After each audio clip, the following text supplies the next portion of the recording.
Salut à tous, bienvenue dans la deuxième partie du hors-série de la bande AD+, dans le vif des championnats d'Europe de trail et de course en montagne, organisés dans le cadre de la 14e édition de la Maxi Race du lac d'Annecy, en Haute-Savoie. Je suis Nicolas Fréré du média Distance Plus et je suis ravi de vous proposer ce format balado-reportage au long cours. Si ce n'est pas déjà fait, sachez que la première partie de cet épisode est disponible gratuitement sur toutes les plateformes de podcast. Durant ce premier opus enregistré sur le terrain, sur le village de la Maxi Race et sur les sentiers autour du lac d'Annecy, j'ai baladé mon micro sur la course verticale et le trail des championnats d'Europe, ainsi qu'à l'arrivée de la Maxi Race, l'ultra trail de 94 km remporté par Mathieu Blanchard et Camille Brouillas.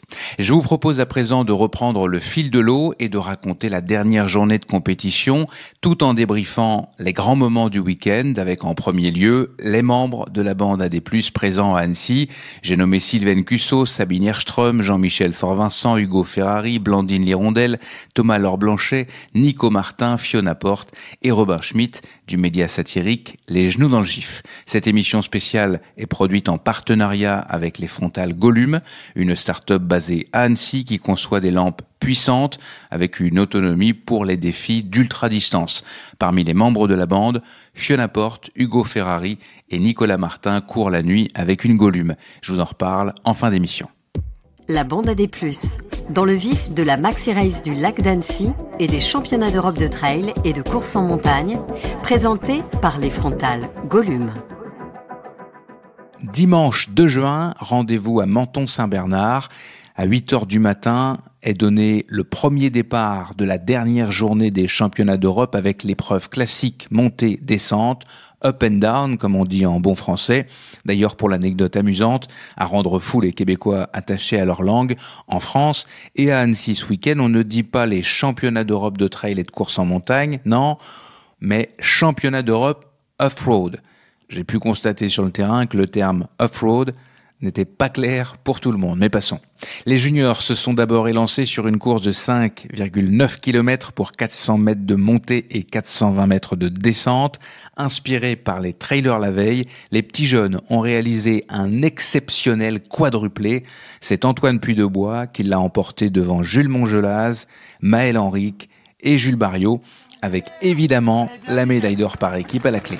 Allez, on va applaudir, c'est l'équipe de France qui va être championne d'Europe.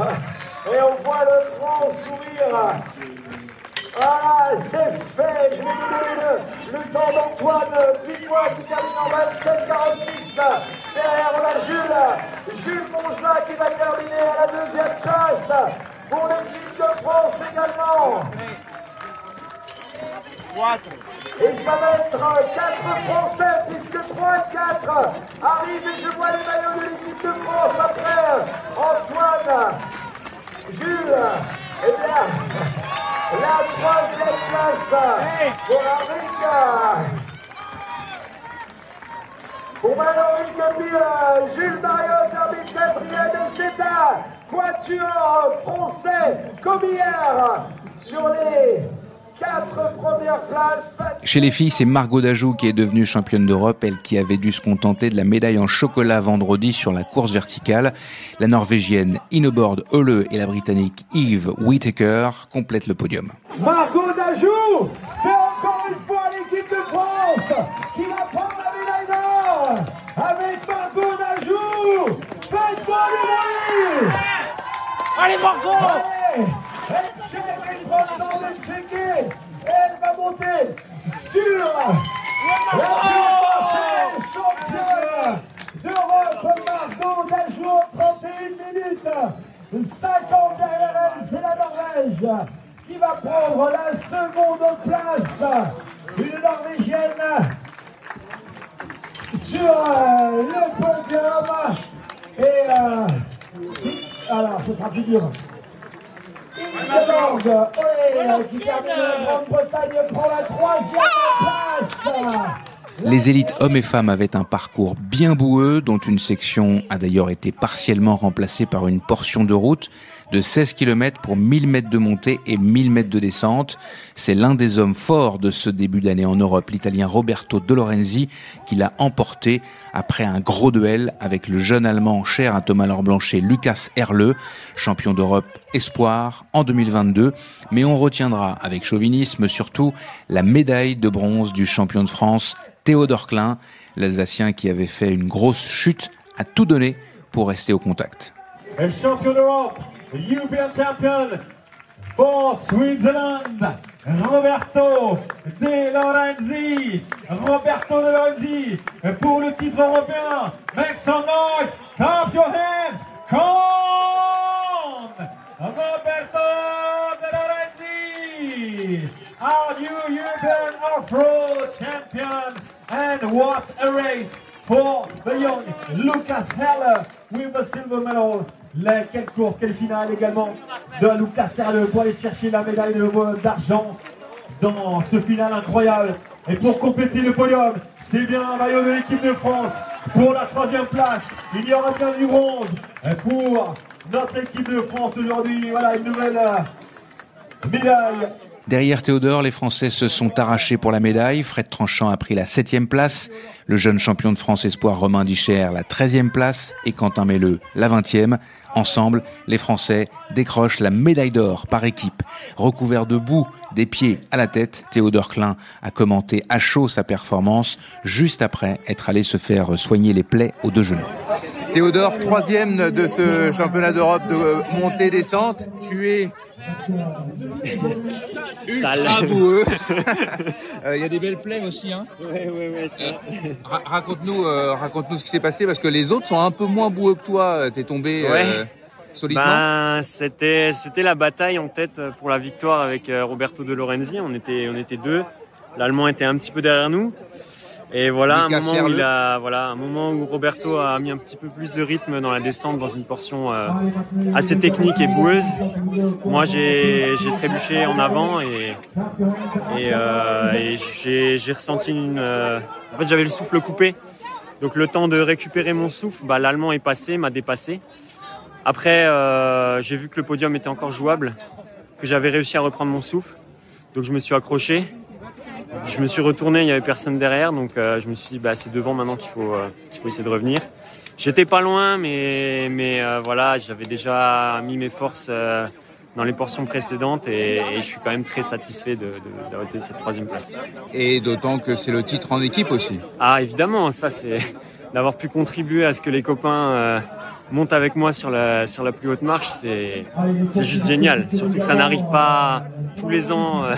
Que l'équipe de France de course en montagne masculine monte sur la plus haute marche, donc je dirais que c'est génial, ouais. Le niveau en course en montagne, il est là, Théodore. Il y a une critique qui se fait sur le fait que en trail, par exemple, tous les meilleurs athlètes sont pas là, donc l'équipe de France est largement au-dessus, mais on va dire que ça se relativise. En course en montagne, c'est le grand rendez-vous de l'année. On va dire qu'en trail, pour récupérer d'une course comme ils l'ont faite, il va falloir un petit peu de temps. Donc il faut qu'ils choisissent dans leur calendrier. Alors que nous, ces courses-là, on peut récupérer et faire d'autres courses dans l'année. Donc évidemment, on va pas manquer cet événement, la participation à ce championnat international. Donc les meilleurs sont là et on a montré que parmi les meilleurs, on était la meilleure nation. Et encore, j'ai une petite pensée pour Sylvain Cachard, qui blessé a dû suivre la course et à qui on pense fort et qui aurait été très content d'être avec nous. Merci Théo et bravo. Merci. Seule la dernière course de la journée n'aura pas donné de médaille à l'équipe de France. Christelle Deveil a terminé seulement 18e de la montée-descente, Nelly Clément 20e, Jade Rodriguez 26e et Émilie Menuet 29e. Jade et Émilie sont les 2 seuls athlètes tricolores à repartir d'Annecy sans breloques. La course a été remportée par l'Allemande Nina Engelhardt devant la Suissesse Judith Weider et la Roumaine Monica Maddalena Florea. C'est le Royaume-Uni de Scott Aitken qui s'empare de l'or par équipe devant la Suisse de Maude Matisse qui s'est offert le top 10. Le bilan français de ces championnats d'Europe est ébouriffant, que l'on ait la fleur au fusil ou l'esprit de contradiction, l'équipe de France a objectivement remporté 22 médailles, 11 en or, 4 en argent et 7 en bronze. L'objectif principal, c'était les médailles d'or par équipe. Les tricolores en ont remporté 7 sur 10 et 9 médailles sur 10. Tous métaux confondus. C'est le moment où l'on prend le temps de débriefer avec le coach de l'équipe de France de trail, Adrien Séguré, à qui tout réussit depuis qu'il est en poste. Adrien, on est maintenant au bord du lac d'Annecy. Comment ça va ? Ça va bien.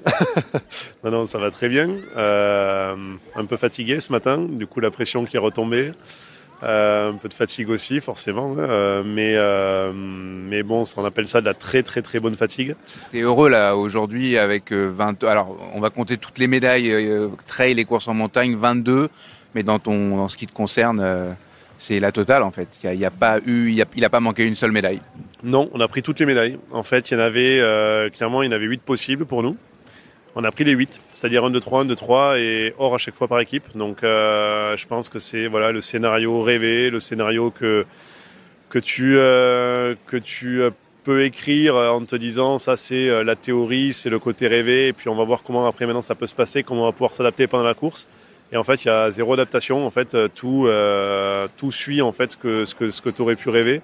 Donc vraiment tu sais les athlètes qui ont sorti la course le jour J. Et déjà c'est dur à sortir la course le jour J, mais quand t'imagines c'est tous les athlètes qui sortent la course le jour J, c'est incroyable. Et là justement j'étais avec des athlètes qui ont couru la marathon race en fait sur le parcours des Europes aujourd'hui.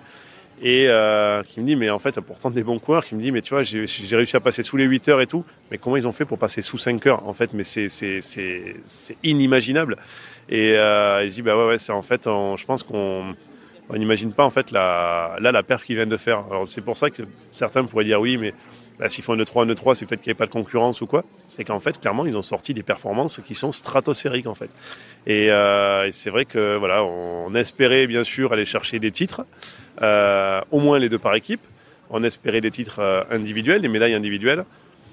Mais quand tu te retrouves avec Thomas Roche, avec Andreas Reiterer, avec Christian Minoggio, que les gens comme ça au départ, tu te dis waouh, on va y avoir quand même de la concurrence. Et en fait, non. Ils ont su de main de maître en fait écarter toute concurrence et créer leur course en fait. Tu m'avais parlé juste avant la course de la stratégie. Est-ce que globalement la stratégie a été respectée ? On parlait hier avec Thomas qui était un peu parti flamboyant parce qu'il avait des jambes de feu. Comment tu juges comme ça au lendemain de la course la stratégie, les bons points, les mauvais points? Il n'y a pas de mauvais points vu que tout le monde a gagné, mais bon. Non, il n'y en a pas de mauvais. Il n'y en a pas de mauvais, même si on prendra le temps après d'analyser tout, parce que forcément, il faut jamais faut pas s'asseoir en fait là-dessus. C'est intéressant d'aller regarder aussi ce qui est peut-être un peu moins fonctionné. Toujours. Et puis analyser aussi ce qui a bien fonctionné pour pouvoir le reproduire. Ça, c'est vachement important aussi. Faut positiver dans ces moments-là. Donc je pense que non, il faut on a toujours des enseignements à prendre en fait. Et là, bien sûr, ça a fonctionné. Maintenant, c'est comme je disais, l'an dernier à Innsbruck, ça s'est super bien passé. On se disait comment faire mieux, ça va être très complexe, mais du coup on a pris le temps d'analyser aussi. Moi ce qui m'a plu aussi c'est de me dire mais maintenant, oui ok, on est meilleure nation mondiale en fait à Innsbruck, mais comment conserver un temps d'avance alors que forcément il y a des choses que l'on fait qui vont pouvoir être copiées, qui vont pouvoir être trucs, peut-être, mais en tout cas c'est maintenant quoi trouver pour garder un temps d'avance. Là clairement on a su le faire et ça c'est excellent, donc maintenant c'est pour ça qu'il faut encore arriver à justement à se reposer les questions, à bien avoir une bonne analyse pour savoir qu'est-ce qui a marché, qu'est-ce qu'on aurait pu encore améliorer et pour pouvoir essayer d'amener la meilleure des équipes de France l'an prochain sur les mondiaux de Canfranc. Donc après oui, ils ont bien respecté un petit peu la stratégie. C'était essayer, moi j'essayais d'avoir un discours aussi avec chacun parce que je les ai tous en briefing personnel et c'était d'avoir un brief pour que eux arrivent à tirer le meilleur d'eux-mêmes, mais aussi avec une pensée pour les orienter aussi, pour avoir en fait une orientation globale en fait de l'équipe. Et en fait, qu'est-ce qui s'est passé, que ce soit chez les filles comme chez les mecs, ils ont été parfaits dans le sens où ils ont su jouer en équipe, ils se sont entraînés à chaque fois. pour pouvoir justement écarter les individus, les autres équipes et les individualités qui pouvaient, entre guillemets, nous embêter dans le classement. Et une fois les classements acquis, ils sont allés chercher chacun leur médaille. Et c'est là où en fait ils ont été extraordinaires. C'est que c'était d'abord l'équipe qui a permis d'écarter les autres et derrière ils sont arrangés entre eux, quoi. La course des filles, alors on en avait parlé, c'était celle où on savait que ça allait être probablement une confrontation franco-française, mais elle a été assez excitante. Blandine est partie très vite seule et on s'est dit elle va chercher son titre et ça s'est pas joué comme ça. On s'est vu, je sais plus à quel endroit, à Bluffy peut-être, où tu me dis c'est génial, justement les filles se sont mis toutes les trois, elles font une course à trois derrière Blandine et à ce moment-là peut-être que Clémentine n'allait pas au top, sauf que cette solidarité-là lui a permis à elle derrière de faire un finish de folie et de passer Blandine et de remporter le titre. C'est vrai qu'en fait, Blandine a voulu prendre les rênes en fait d'entrée et c'est les courses qu'elle aime, ça, Blandine. C'est les courses qu'elle aime maîtriser. Et donc elle a eu la stratégie parfaite. Elle n'a pas fait d'erreur, Blandine. Elle a fait 0 erreur. Elle a fait une très très très belle course. Mais hier, Clem a sorti le grand jeu. Et a été plus forte. Voilà. Elle a fait une course stratégiquement parfaite. Clem a été un peu en manque de confiance avant cette course et n'avait jamais passé 45 km non plus. Donc du coup, elle m'avait dit je préfère essayer de partir un peu en retrait parce que j'ai envie de bien vivre la course. Et donc c'est ce qu'elle a fait parfaitement. Et quand elle a vu qu'en fait Adeline et Julie étaient accessibles, elles se sont mis ensemble, elles se sont pris les relais, elles se sont entraidées, ce qui a permis de creuser l'écart avec l'arrière. Et à ce moment-là, Blandine ne faisait plus l'écart. Et c'est vrai, quand on s'est vu, c'était à Montmain. Voilà, c'était à Montmain. Et à Montmain, en fait, je me suis aperçu que Blandine avait perdu 10 secondes par rapport au bas de la côte. Ça veut dire qu'au moment où Blandine aurait dû creuser, il y avait 1 minute 40. Il y avait une 40, ouais. Au moment où Blandine aurait pu creuser, en fait, du coup, non, c'est les filles qui revenaient légèrement. Alors, très légèrement, ça veut pas dire que Blandine craquait. Ça veut dire qu'en fait, à 3, elles arrivaient à creuser sur l'arrière et à remonter un petit peu. Et là, après, du coup, ça joue tout. Parce que là, du coup, ça change la donne. Parce qu'au début, on se dit, Blandine va faire cavalier seule et ça va être réglé. Là, maintenant, à ce moment-là, on se dit, non, c'est pas réglé parce qu'en fait, Blandine ne creuse pas. Et moins de 2 minutes d'écart, quand tu sais ce qui reste, c'est sûr que non, la course n'est pas faite. Et en fait, Clem est revenu très, très, très costaud. Elle a eu un petit peu de soucis au bide à 20 bornes de l'arrivée. Et derrière, après, elle a fait jouer sa puissance en fin de la dernière montée. Et après, sa technique aussi en descente, où elle descend très fort. Mais c'est vrai que du coup, après, elle était injouable. Et puis après, quand tu reviens de l'arrière, que tu commences à doubler la première, même si c'est sa copine, pour aller chercher le titre de champion d'Europe, forcément, là, à ce moment-là, l'état d'esprit de Blandine et de Clémentine n'est pas le même. Et la motivation s'inverse. Et du coup, là, Clémentine se sent plus forte. Et c'est aussi un coup pour Blandine à encaisser.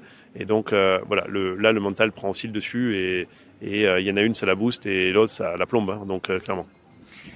Tu disais tout à l'heure que les filles avaient toutes sorti une course stratosphérique. Est-ce que le regret est pas quand même qu'il y a eu plus d'adversité pour que finalement on n'ait pas à relativiser le fait que c'est un quatuor merveilleux? C'est les faits, hein, mais je veux dire, ne serait-ce que je sais que tu réfléchis beaucoup à l'avenir. Je pense que toi-même tu fais ton petit bout de chemin pour essayer de convaincre au sein de la fédération, qui est un objet assez lourd, d'essayer d'être mieux organisé. Est-ce que tout ça, ça rentre en ligne de compte et qu'il y a une petite déception par rapport à ça que nous, par exemple, les médias, on va peut-être pas décrédibiliser, mais descendre un peu la performance sous prétexte qu'il y avait, entre guillemets, que les Françaises qui ont fait la grande course, quoi. C'est sûr. Après, tu peux espérer, un petit peu plus en densité. Maintenant, nous, dans la course là, moi, je peux pas engueuler les filles à leur dire, mais en fait, vous avez été trop bonnes. Elles ont fait la course parfaite, donc je peux que les féliciter. Maintenant, bien sûr, il y aura encore plus de densité. C'est encore plus beau, forcément, parce que comme on dit, les plus belles victoires sont dans la plus grosse adversité. Mais là, bon, elles se la sont mises ensemble. Parce que là, vu qu'elles ont sorti quand même, là, il me tarde de voir quand même les cotes aussi, de ce qu'elles vont sortir. Parce que quand même, quand je vois les courses que font toutes les 4, waouh, c'est... Tu t'attends à des cotes beaucoup plus hautes que d'habitude ? Je pense que ça sera des belles cotes, pas loin de celle d'Innsbruck. Après, c'est vrai que des fois les cotes, on a des surprises quand même assez incroyables. Donc je suis incapable de dire exactement la cote, mais c'est vrai que là pour moi, le niveau qu'elles avaient hier et la course qu'elles sortent hier, on les met sur n'importe quelle course, elles sont devant. Je vois pas. On pourrait dire oui, il y a eu Zegama la semaine dernière. Et alors, est-ce que elles auraient pas fait devant à Zegama ? Est-ce que avec une course pareille, elles auraient fait 25e à Zegama ? Non, absolument pas. Et c'est vrai que la performance qu'elles font, c'est pour ça qu'il faut relativiser aussi. Et c'est ça qui est difficile dans le trail, c'est que tu fais un 100 mètres, même s'il n'y a personne, et que tu le sors en 9-8, c'est strato. Et on s'en fout de qui il y avait. Là, c'est sûr que c'est le problème en fait en trail, c'est se dire oui, mais il y avait qui en face, combien elles ont mis de temps, pourquoi elles sont toutes les 4 devant. Ok. C'est comme ce matin quand tu vois la course en montagne que tu vois, nous on se disait waouh, ça serait beau d'aller faire une médaille sur les U20 hommes parce qu'il y a quand même un plateau extraordinaire, et là tu les vois arriver, ils font 1, 2, 3, 4. Tu te dis merde, mais c'est parce qu'il n'y avait personne. Mais non, ils ont été stratosphériques, et on a le droit aussi d'être satisfait de la performance en fait des athlètes, et je pense que voilà, mais c'est toujours tout plus difficile en fait de mesurer en trail parce qu'on n'a pas d'outil de mesure parfait en trail. Bravo, et puis bonne bière, je pense que maintenant elle est autorisée. Je vais aller faire une petite sieste avant, et après oui. J'ai également retrouvé Fred Bousseau sur le bord du lac d'Annecy après son ultra blabla, puisqu'il a commenté l'intégralité des courses de vendredi à dimanche en compagnie de Julien Rancon et Olivier Guy, et je l'ai interrogé sur son bilan à lui. Bon, Fred Bousseau, on était avec une vue sur le Mont Blanc en altitude il y a quelques jours. Là, on se retrouve au pied du lac d'Annecy. Les championnats d'Europe de trail et de course en montagne sont terminés. Tu étais au commentaire de toutes ces courses. J'ai envie donc de te demander quel est le bilan que tu en fais, parce que je pense que de tout le monde, tu es celui qui a le plus vu la course.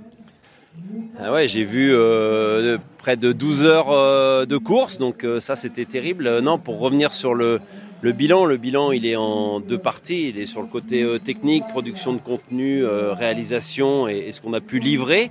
Donc une journée de vendredi un peu compliquée avec la neige, la pluie, des problèmes de réseau sur cette face un peu nord-est du Semnoz, donc compliqué à mettre tout le monde en place.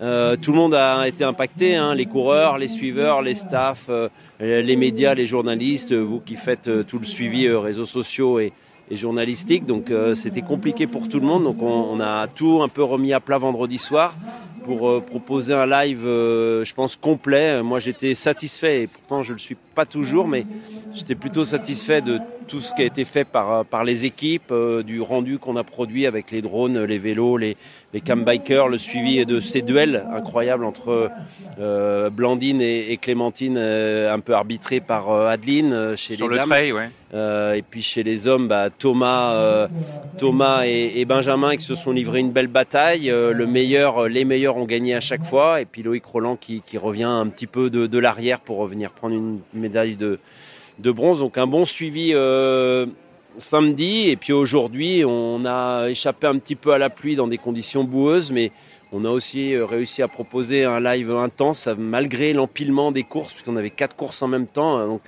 suivre les U20 hommes, U20 dames, la course élite hommes, élite femmes, c'était pas simple.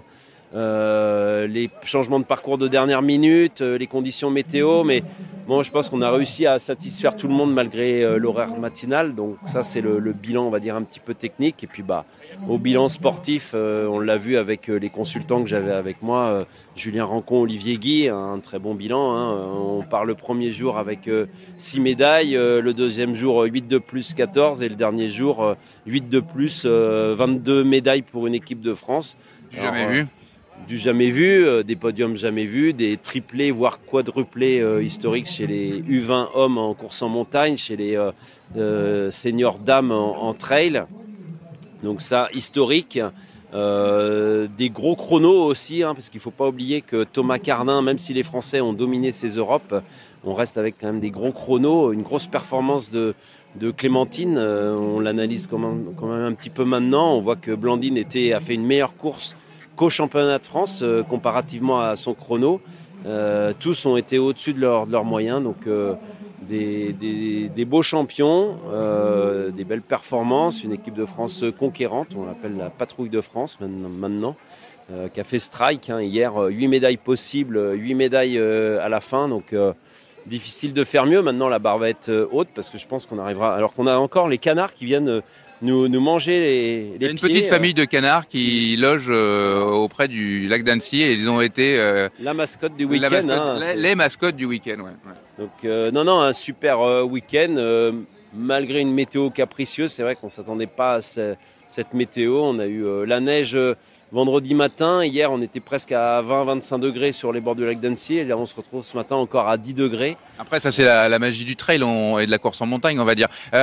Une question sur le débat, quand même. C'est vrai qu'il y a des bons mots sur l'équipe de France qui a cartonné, c'est le moins qu'on puisse dire. Mais qu'est-ce que tu penses du fait que le niveau n'était pas là et que du coup, comme la France était presque seule au monde là-dedans, ça a été un championnat de France bis. C'est quoi ton avis là-dessus ?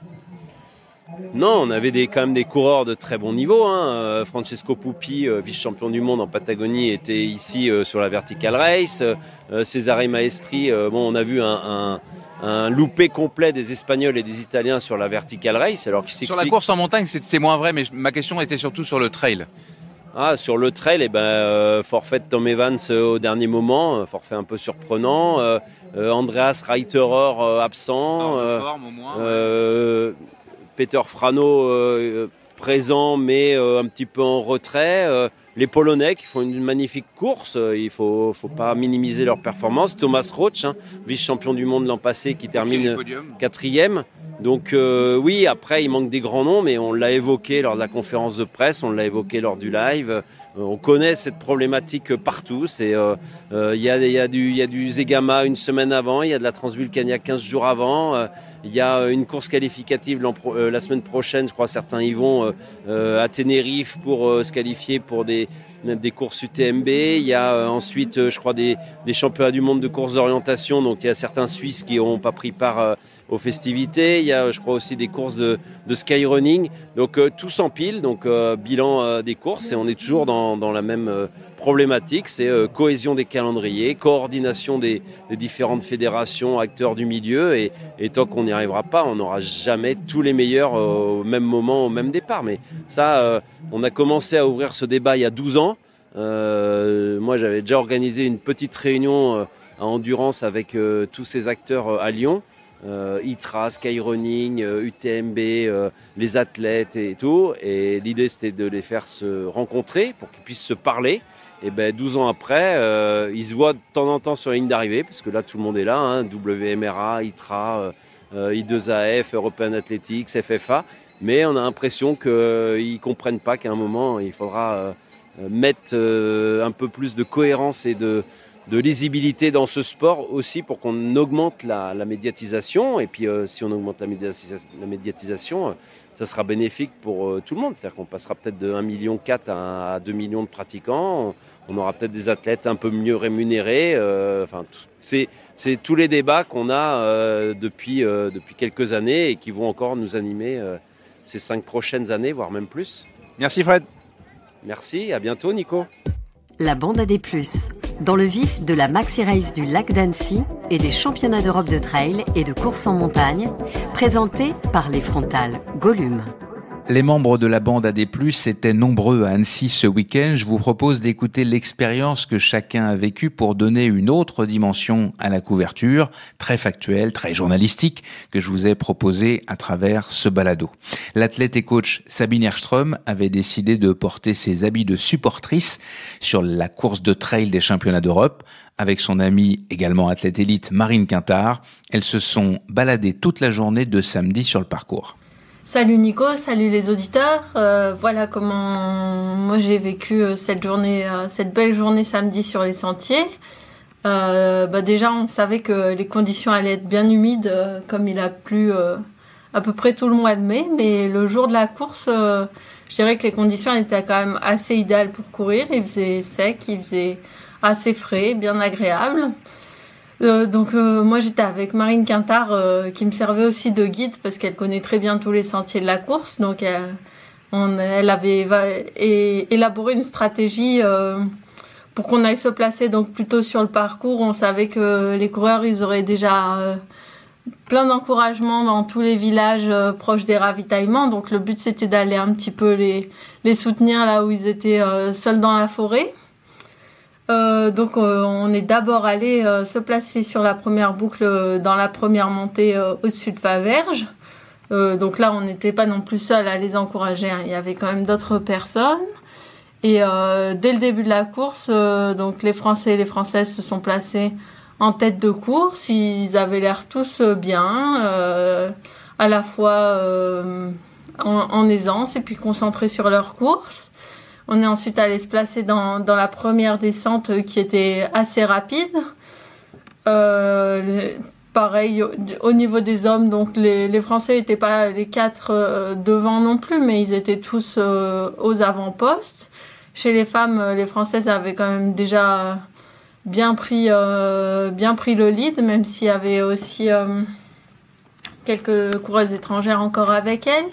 Elles avaient toutes l'air bien. Je dirais que s'il y en avait une qui avait l'air de plus serrer les dents, c'était peut-être Clémentine. Donc comme quoi il faut pas faire des paris au kilomètre 10 de la course parce que finalement c'est elle qui a fini le plus fort.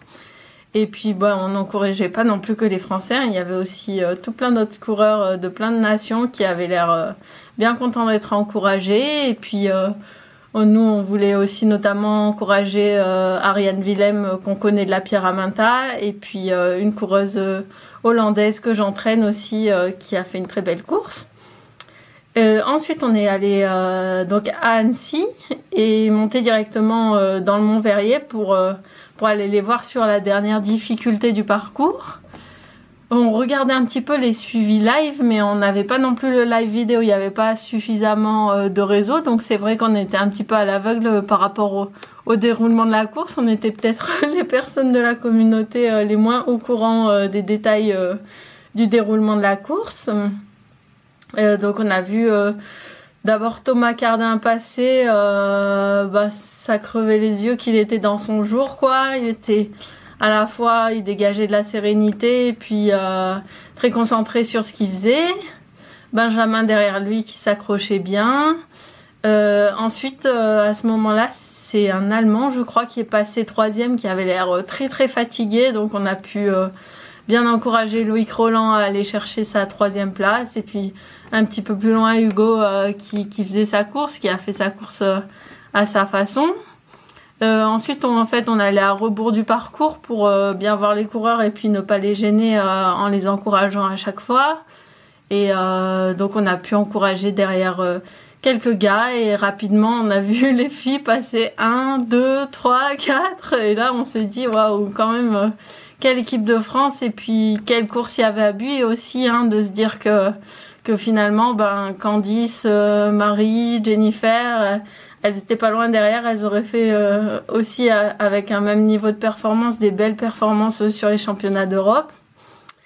Et donc à ce moment-là, nous donc c'était proche du sommet du Mont Verrier et Clémentine elle est quand même passée avec à peu près 3 minutes d'avance, très très facile.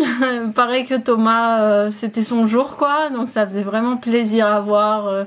Quand on sait qu'elle est arrivée quand même avec pas mal de doutes sur la course. Derrière, il y avait Blandine qui avait l'air vraiment d'aller puiser loin. Donc, on avait presque envie de la serrer dans ses bras quand elle est passée. Mais voilà, elle avait l'air aussi contente d'avoir un peu de soutien dans les bois. Et puis, elle allait au bout d'elle-même chercher une très très jolie 2e place pour confirmer qu'elle est toujours au haut niveau les jours où il faut. Ensuite, derrière Adeline, qui était vraiment pas loin, c'était quand elles sont passées devant nous, c'était pas gagné pour Blandine de garder sa 2e place. Donc, je pense qu'elle a dû bien s'employer jusqu'à la ligne d'arrivée. Adeline avait l'air aussi très sereine, bien dans sa course. Et puis Julien, un peu derrière, qui fait aussi une très belle course. C'est juste que les 3 devant étaient monstrueuses. Et puis après, en redescendant tranquillement, on a pu encourager aussi une grande partie des gars qui finissaient parce qu'elles ont battu pas mal d'hommes des sélections des autres pays et puis les femmes des autres équipes. Donc on a pu les voir dans la boue s'employer dans cette dernière partie du Verrier. Mais du coup, on n'a pas vu les arrivées par contre, parce qu'on ne peut pas être partout à la fois. Et c'est peut-être ça qui manquait un petit peu, mais ouais, on ne peut pas être partout. Et c'est vrai que moi, j'étais jamais allée à la Maxi Race. C'est un sacré événement là, avec un village trail absolument énorme. C'est un petit peu beaucoup pour une sauvage comme moi. mais ouais, il y avait une sacrée ambiance aussi à Annecy, dans la zone prévue pour les spectateurs. Et puis après, j'étais bien contente de pouvoir retrouver l'équipe de Blandine, là, ses parents, Mathieu, Lilian, qui avaient le droit de parler aux autres, parce que c'est vrai que les Français, ils étaient un petit peu tous mobilisés par l'équipe, par les médias, par je sais pas quoi. Donc après, moi, je suis pas restée jusqu'à la remise des prix, mais j'imagine que c'était assez émouvant de voir toutes ces Marseillaises. Et il faut pas banaliser, même si c'est vrai que l'équipe de France était favorite, ça aurait été un petit peu une déception qu'ils fassent pas médaille d'or par équipe chez les hommes comme chez les femmes, mais n'empêche qu'il fallait le faire le jour J et qu'ils l'ont fait. On pouvait difficilement faire mieux, donc bravo à tous et puis merci pour ces belles émotions. Le double vice-champion du monde de trail Nico Martin, pilier de l'équipe de France jusqu'à l'an passé et observateur assidu et passionné, est lui aussi allé donner de la voix sur les sentiers pour soutenir les copains, à défaut de commenter la course à la télévision comme lors des championnats de France de trail. Fidèle à son habitude, à peine la course terminée, il s'est penché sur les données de la course pour livrer une analyse aux petits oignons. Concernant ces championnats d'Europe, ma première impression, c'était un petit peu de déception avant la course de pas pouvoir faire le live vidéo aux commentaires. Et puis finalement, au fil de la journée, j'ai pris de plus en plus de plaisir à suivre la course, à être au plus près des copains, parce que même si l'équipe était relativement jeune, notamment Thomas, mais même Benjamin, j'ai déjà partagé des sélections avec eux, et notamment Thomas, dont je suis assez proche, et c'est vrai que c'était un vrai plaisir d'être à ses côtés sur le terrain. En plus, il a vraiment fait une très très belle course, donc c'était beaucoup de plaisir, beaucoup de gens qui suivaient, pas mal de têtes connues qui suivaient, même si globalement il y avait pas énormément de monde pour ce championnat d'Europe. C'est, je pense, le petit regret sur le côté suivi public, c'est que vu qu'il y avait les courses grand public de tous les événements de la Maxi Race en parallèle, dont la Maxi Race, c'est vrai qu'il y avait peut-être un peu moins de monde qui suivait que si ça avait été la seule course de la journée. Après, sur le plan sportif, les Français ont ultra dominé. Alors bien sûr, si on est un petit peu chauvin, c'est beaucoup de plaisir.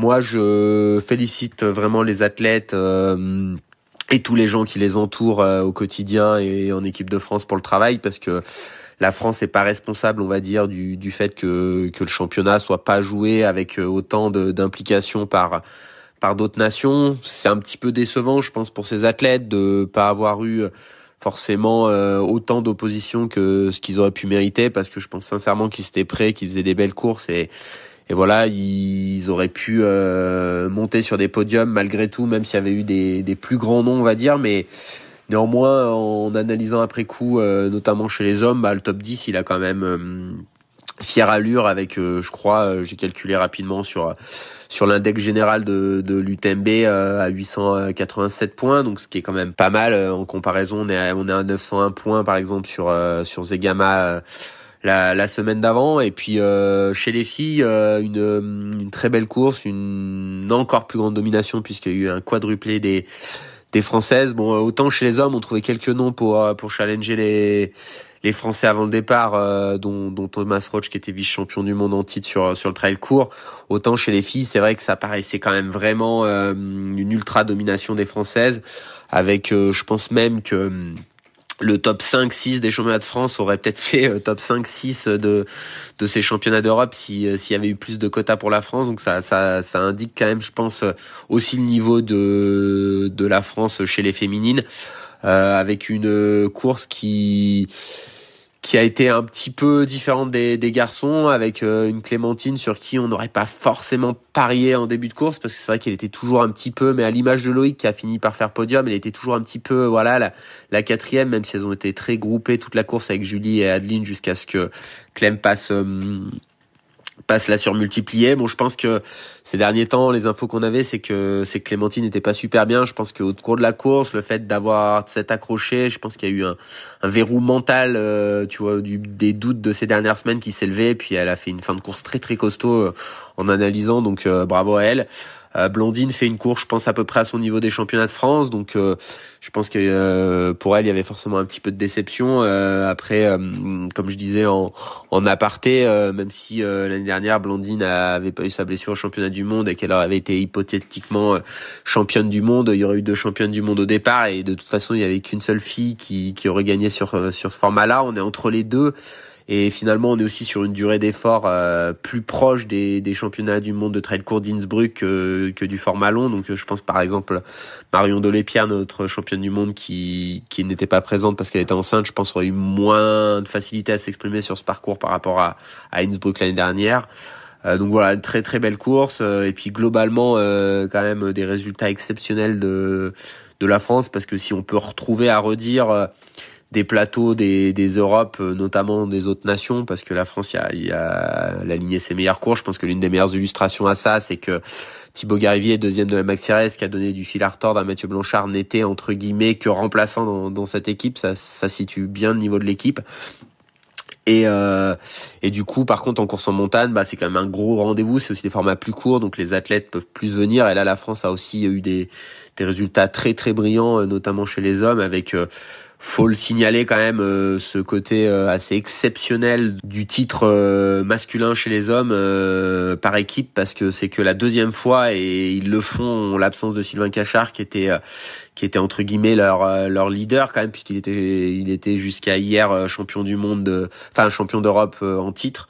Donc voilà, très très très fort. Les Français ont été brillants, et très heureux pour eux, avec un solide Romain Discher pour sa première sélection, qui a fait une très belle descente pour offrir le titre, mais sans oublier Théodore qui monte sur le podium avec malgré sa chute. Donc une très belle fournée pour ces Europes, pour la France, qui je pense confirme quand même que sur les championnats internationaux, c'est la nation phare, parce que c'est sûrement celle qui met le plus de choses en place pour ses athlètes. Thomas Laure Blanchet, que nous avons croisé vendredi dans le Semnoz, ne s'est pas éternisé à Annecy. S'il a apprécié les performances des Français, il estime que la Maxi Race, avec des athlètes populaires comme Mathieu Blanchard au départ, a écrasé médiatiquement les championnats d'Europe. Il a pris en exemple un célèbre compte Instagram de production de contenu sur la course à pied, suivi par plus de 200 000 personnes, qui a fait 2 publications ultra minimalistes sur la victoire de Mathieu Blanchard et une autre sur la victoire de Camille Bruyas. En revanche, sur les Europes ou sur la performance historique de l'équipe de France de trail et de course en montagne, au moment de livrer ce podcast, en tout cas, rien.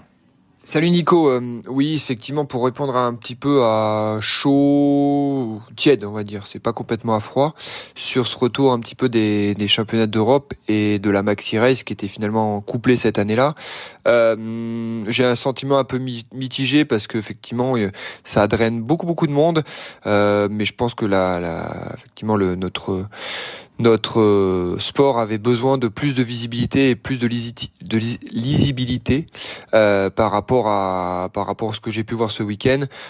C'était totalement noyé, et j'avoue, même moi, pour trouver les résultats sur les My Result et Tutti Quanti, c'était très compliqué. Donc je pense que c'était compliqué pour le grand public de s'y retrouver. Après, ça n'enlève en rien le niveau sportif qu'on a pu voir sur les Europe. Je mettrais un petit bémol sur l'aspect un petit peu homogénéité tricolore sur les podiums. où je pense qu'effectivement il manquait un petit peu de gens qui pouvaient prétendre au moins à être sur le podium. On peut en citer plein, mais aujourd'hui effectivement l'Europe c'est pas la France c'est pas le monde. Je pense qu'il faut avoir une vision un peu plus générale des choses sur le trail et l'évolution du trail, et les week-ends comme on a pu avoir aujourd'hui, tout du moins le week-end dernier, je pense ne sert pas la cause.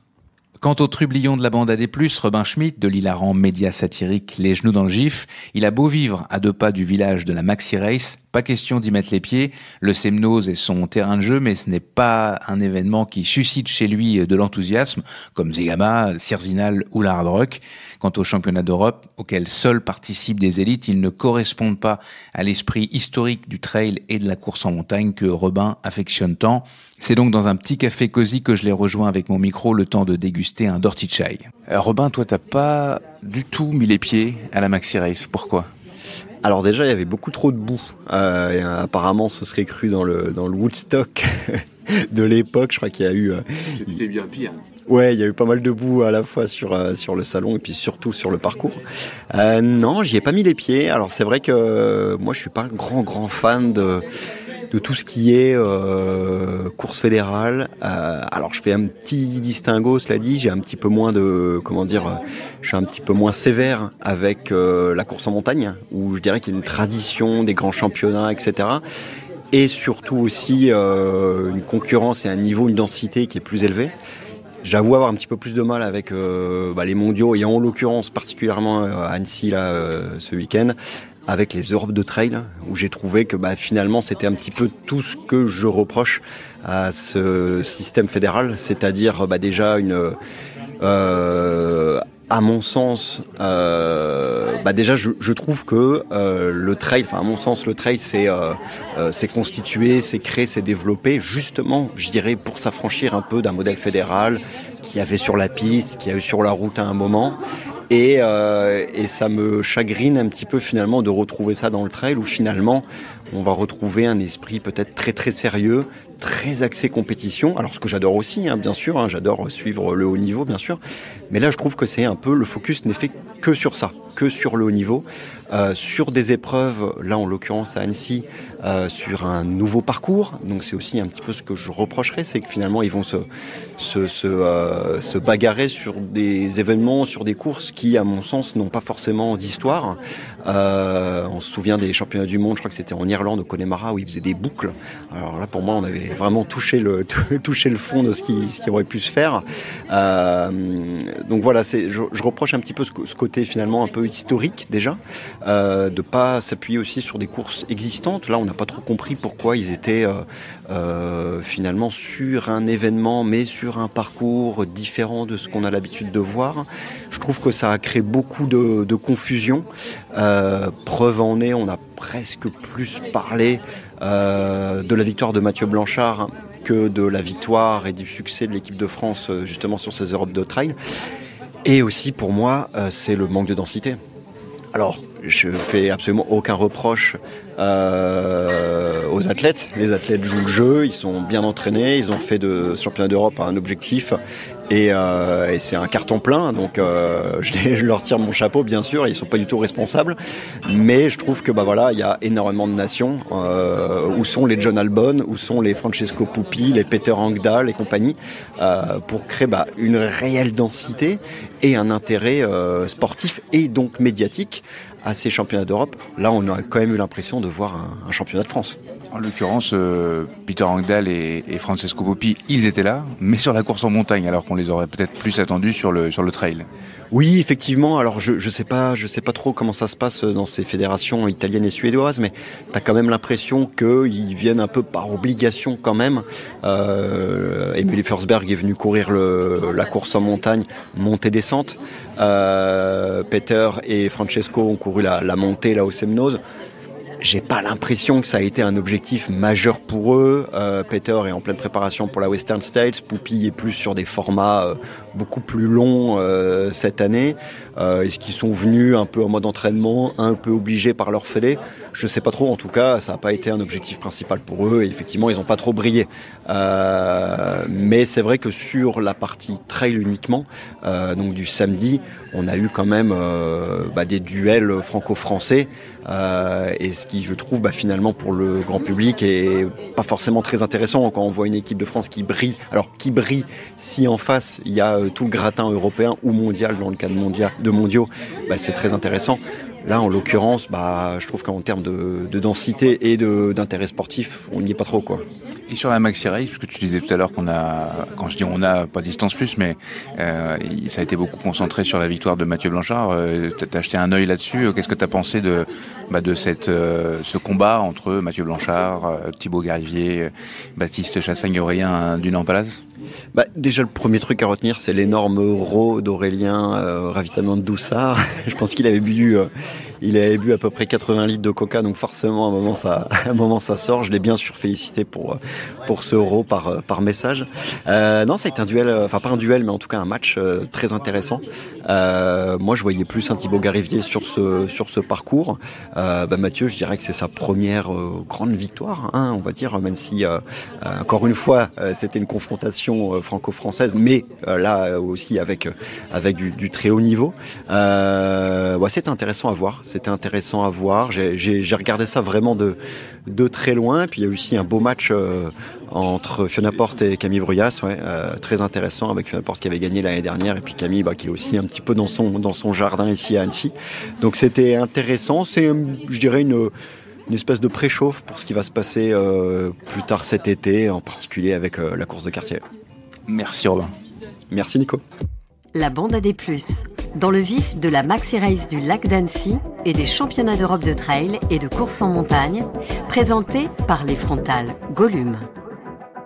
S'il n'était pas décemment possible de suivre correctement toutes les courses de la Maxi Race, je me suis entretenu lorsque l'occasion se présentait avec des visages connus du monde du trail qui ont participé à l'une ou l'autre des épreuves du week-end, à l'arrivée ou sur le village. À commencer par une membre de la bande, Sylvaine Cussot, qui a participé au Tour du lac d'Annecy en relais à deux, avec Alex, un ancien hockeyeur professionnel, aujourd'hui kiné. Habitué des chutes en série, Sissi était, vous l'imaginez, noire debout, contente, mais les jambes peut-être un peu trop endolories à quelques jours du Swiss Canyon Trail, où elle retrouvera Marianne Hogan et Manon Board notamment. Salut Nico, c'est Sissi. Je viens d'arriver de mon petit relais. Alors, tu as fait le relais, mais j'aimerais bien que tu essayes de te décrire par toi-même. Je me suis pas trop vue derrière, mais je crois que derrière c'est pire que devant. Je suis un petit champ de boue. Tu es en train de sécher. On voit même plus la marque de mes chaussures. Je suis en train de pourrir le stand Iron. Et en plus je sens très mauvais. Mais voilà, mais tout va bien. Qu'est-ce que tu as fait concrètement? Le relais, ça consistait en quoi? C'était le tour du lac divisé en 4, c'est ça? Ah non, moi c'était divisé en 2. Je faisais la moitié de la Maxi Race en fait. Donc moi j'ai fait Doussard arrivée, donc 45 km, il y avait quasiment 3000 de dénivelé. J'ai pris le relais, mon binôme est arrivé vers un peu avant midi. Donc voilà, moi j'ai pu faire une petite grasse matinée ce matin, j'ai bien mangé mon petit déjeuner. Et moi cette partie du parcours je l'adore. Donc après la particularité cette année c'était très très très boueux. Donc ça a rajouté pas mal de difficultés et voilà, il y avait des endroits, c'était vraiment compliqué. On n'avait pas d'emprise, pas d'appui. Moi, j'ai fait le choix de ne pas prendre les bâtons, donc je pouvais m'appuyer sur rien. Et du coup, on a laissé un peu plus de plumes, mais c'était différent. Qu'est-ce qu'on voit quand on est là-haut? C'est quoi les vues, les panoramas? Alors, ce qui est chouette, c'est que comme on fait tout le tour du lac en passant par les sommets, on a souvent la vue sur le lac, mais d'en haut. Donc, c'est super chouette. Après, je t'avoue que plus on montait et plus il y avait des nuages. On a été plusieurs fois dans les nuages. Mais du Verrier, on avait la jolie vue. Donc, c'est un mix parce qu'il y a des fois, on passe en forêt. Mais dès qu'on sort de la forêt et que c'est découvert, on a la vue sur le lac et sur les petites montagnes tout autour et c'est vraiment chouette. C'est un événement que tu connais bien et que tu aimes bien, la Maxi Race? Moi je l'ai faite, j'ai dû la faire 4 ou 5 fois en solo. Et moi j'aime beaucoup, déjà Annecy, j'adore cette ville. L'événement est super bien organisé. Nous, avec Iron, on est partenaires, donc c'est bien aussi. On est tous présents. Ça fédère un peu aussi l'esprit d'entreprise. Et puis ouais, moi je trouve que l'idée de faire le tour du lac en passant par les sommets est vraiment sympa. Et puis normalement, on a à peu près toujours du beau temps. Et cette année, ceci dit, aujourd'hui, il a fait très beau, mais les jours précédents, moins. Ouais, c'est vrai que cette année, on a eu du bol aujourd'hui, parce que les jours d'avant, c'était pas ça. Mais la météo était pas trop. Il faisait pas chaud en fait. Les années d'avant, il y avait beaucoup de gens qui se plaignaient de la chaleur. Là, c'était parfait. En fait, on est resté en manche courte, on était bien. Mais ouais, l'humidité sur le sol a pas arrangé les choses. Mais oui, sinon c'était parfait effectivement. L'athlète Kevin Vermeulen, lui aussi, était engagé dans le Tour du Lac en relais, mais en relais à 4, avec 3 autres membres du collectif WISE, Axel Nardou, Cécilia Gigou et celui qui avait été sacré champion du monde de trail en 2015, ici à Annecy, Sylvain Court. Vous avez fait une équipe WISE sur la Maxi Race en relais et tu as terminé le relais. Exactement, je n'étais pas prévu comme ça, je devais faire le premier, mais Axel, elle s'est fait une cheville, du coup on a échangé. J'ai fait le dernier relais et puis aucun regret, c'était que du kiff, quoi. Le parcours, l'ambiance là à l'arrivée, le sprint final, donc vraiment 100% bénéf d'avoir échangé.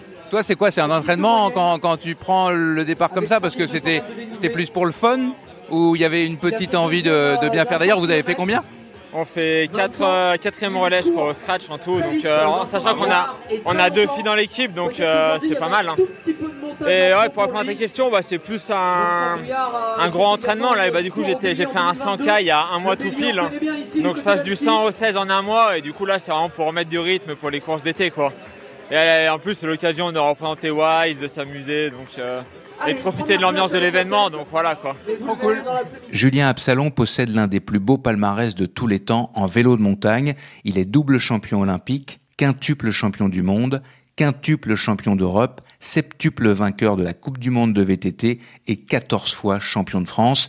S'il a mis un terme à sa carrière professionnelle, il prend maintenant plaisir à courir en trail et il a l'ambition de devenir ultra-trailer. J'ai discuté avec lui quelques heures avant le départ de l'épreuve de 94 km. Une première pour lui. Alors je me suis mis au trail à la fin de ma carrière cycliste VTTiste professionnel. J'ai commencé à intégrer la course à pied dans ma préparation. Le challenge pour moi c'était de gagner en explosivité, puisque les formats de course et les durées de course se sont réduites au fil des années. Et avec l'âge, forcément, c'est plus facile d'augmenter la durée de course que de la diminuer, puisque lorsqu'on diminue la durée de course, on augmente l'intensité. Donc ces séances assez courtes et intensives à pied me permettaient de travailler en ce sens. Et lorsque j'ai arrêté ma carrière pro, j'ai créé mon équipe. Et là, à ce moment-là, j'avais moins de temps pour m'entraîner. Et la course à pied, c'était idéal puisque je pouvais faire des séances d'1 heure, alors qu'un vélo, on ne fait pas grand-chose. Lorsqu'on sort moins de 2 heures, ça ne sert pas à grand-chose. Et puis j'ai vraiment pris goût à cette sensation de liberté qu'on a en course à pied, que j'avais à VTT, mais lorsqu'on fait du VTT, on évolue tout comme en course en trail, tout comme en trail, on évolue en pleine montagne. Mais en trail, on n'a que ses baskets, on n'a vraiment rien, donc on sent la sensation de liberté encore plus forte. Et également, je m'amuse à accéder à des sentiers que je ne faisais pas à VTT. Des sentiers plus étroits, encore plus escarpés. Des montées impossibles en vélo. Voilà, tout à fait. Et puis l'autre chose, c'est qu'en vélo, je régresse, forcément. Alors qu'en course à pied, je progresse puisque je découvre. Donc ça, c'est plaisant aussi de progresser. Et également, après 20 ans à passer dans mon sport, le VTT, moi, j'avais quand même bien fait le tour. Alors que là, je découvre un nouveau milieu, un nouvel univers, une mentalité, un esprit qui est différent, une réglementation, enfin, tout est différent dans le trail. Donc je me régale, et puis je me régale aussi à être un athlète amateur. Maintenant, je fais du sport comme avant, le sport c'était mon métier. Là, maintenant, je suis ici en tant que passionné de sport.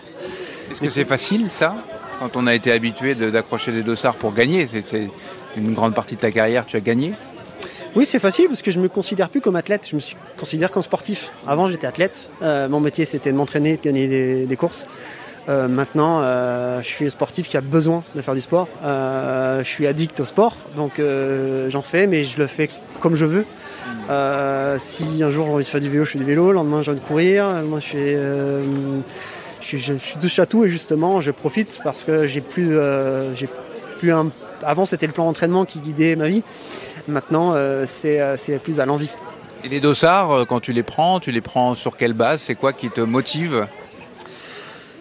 Je les prends sur la base déjà du lieu, du parcours que je vais découvrir, de la distance. Voilà, c'est ça l'idée. Ce qui me plaît aussi beaucoup en trail, c'est de se battre pas contre les autres, mais contre moi-même. Lorsque j'étais athlète en VTT, je supportais pas qu'on me double. Et si quelqu'un me doublait, il fallait que j'essaie de prendre la roue, de redoubler. Là, ce qui me plaît, surtout sur des formats un peu longs en trail, que ce soit du long ou de l'ultra, c'est que je pense que même si on joue pour la gagne, il faut vraiment avant tout sentir l'allure qu'on peut mener. Parce que on ne peut pas se permettre sur plus de 10 heures de course de faire de sur-régime. Et ça me plaît beaucoup en fait. Je m'aligne ici. Là, cette année, il y a un tel plateau au départ de la Maxi Race qu'il y a des noms que je connais, mais il y a beaucoup de bons coureurs que je ne connais pas. Et je ne me préoccupe pas de savoir si je vais être devant, derrière. C'est juste, je sais à peu près ce que je pense être capable de tenir comme allure sur 90 km. Et puis j'essaie de la maintenir et de faire la meilleure performance possible pour moi. Là, c'est la première fois que tu vas aussi loin. La distance la plus longue, en tout cas en course, c'était 63 km. Donc ça fait un bon petit gap, mais c'est vrai que je suis pas très patient. Donc cette année, je vais devoir passer beaucoup de gaps, puisque le 94 demain. Là, ensuite, j'aurai la Restonica en Corse, 110. Donc là, je crois que je passerai réellement la barre des 100. Et puis la diagonale en fin d'année, qui sera l'objectif de saison. Pas mal, c'est un trailer qui est en évolution accélérée, quoi. Oui, apparemment c'est un petit peu accéléré, mais c'est vrai que je suis pas très patient. Et puis quitte à annoncer dans l'ultra, je me suis dit quitte à faire. J'adore la Réunion, je connais bien la Réunion. Quitte à faire un ultra plus de 160, autant faire un des plus durs du monde. Merci. Merci. Et bon courage pour demain. Merci. Malheureusement, Julien Absalon a été contraint à l'abandon. Voilà pourquoi. J'ai fait ce que je voulais pas faire, c'est-à-dire partir trop vite, notamment en descente. Et je me suis retrouvé au kilomètre 65 avec les quadrilles complètement foutues. Parce que pour moi, le gros challenge, c'est de réussir à venant d'un sport de portée, à encaisser les impacts et le travail excentrique. Donc je sais ce qu'il faut que je travaille pour boucler mon premier ultra là dans un mois à la Restonica. C'est faire de la muscu en excentrique et du travail de descente. Voilà, l'apprentissage continue. Donc en tout cas, c'était une belle première expérience et j'espère pouvoir aller au bout en Corse dans 4 semaines.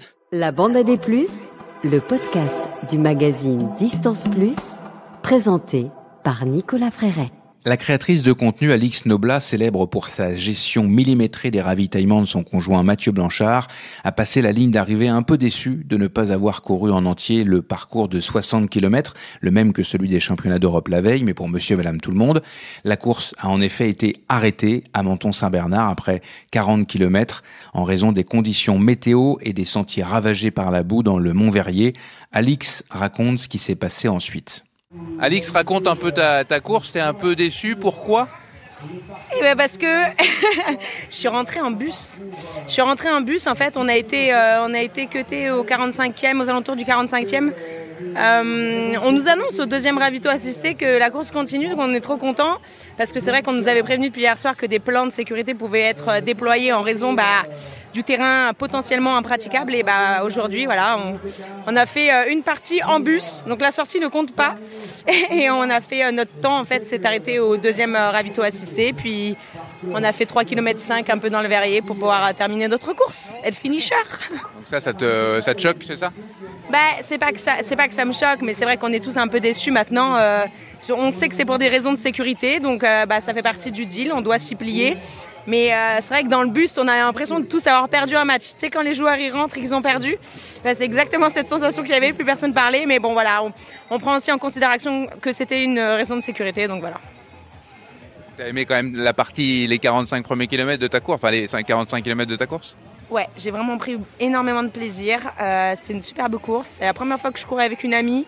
Les sensations étaient là, à mon niveau, bien évidemment. Mais une très bonne ambiance. Franchement, beaucoup de gens sur les sentiers pour nous encourager. Et ça fait du bien que la saison de trail reprenne. Je trouve pas que tu sois trop boueuse, les jambes boueuses par rapport à d'autres. C'est parce que je suis passée dans une flaque d'eau juste avant de venir. Tu as refait une petite beauté, quoi. Exactement. Et là, je vais faire un petit tour dans le lac, vite fait, bien fait. Bah, bon bain. Merci beaucoup. Merci, Nico. Quant à son ami Dorian Louvet, coureur de 3000 mètres steeple, reconverti à la route et désireux de percer en trail, après sa 2e place sur le Maratrail d'Alsace Grand Est by UTMB, en se perdant 3 fois sa spécialité, il prenait le départ de la Marathon Experience, un 42 km et 2400 mètres de dénivelé qui a été réduit à 30 km. Pour lui, cette course était un entraînement en montagne, mais quand il accroche un dossard, c'est plus fort que lui. Faut qu'il bombarde, comme il dit. Je laisse Dorian compter la suite qui vaut son pesant de cacahuètes. Dorian, t'es connu pour être un coureur rapide et un coureur qui se perd.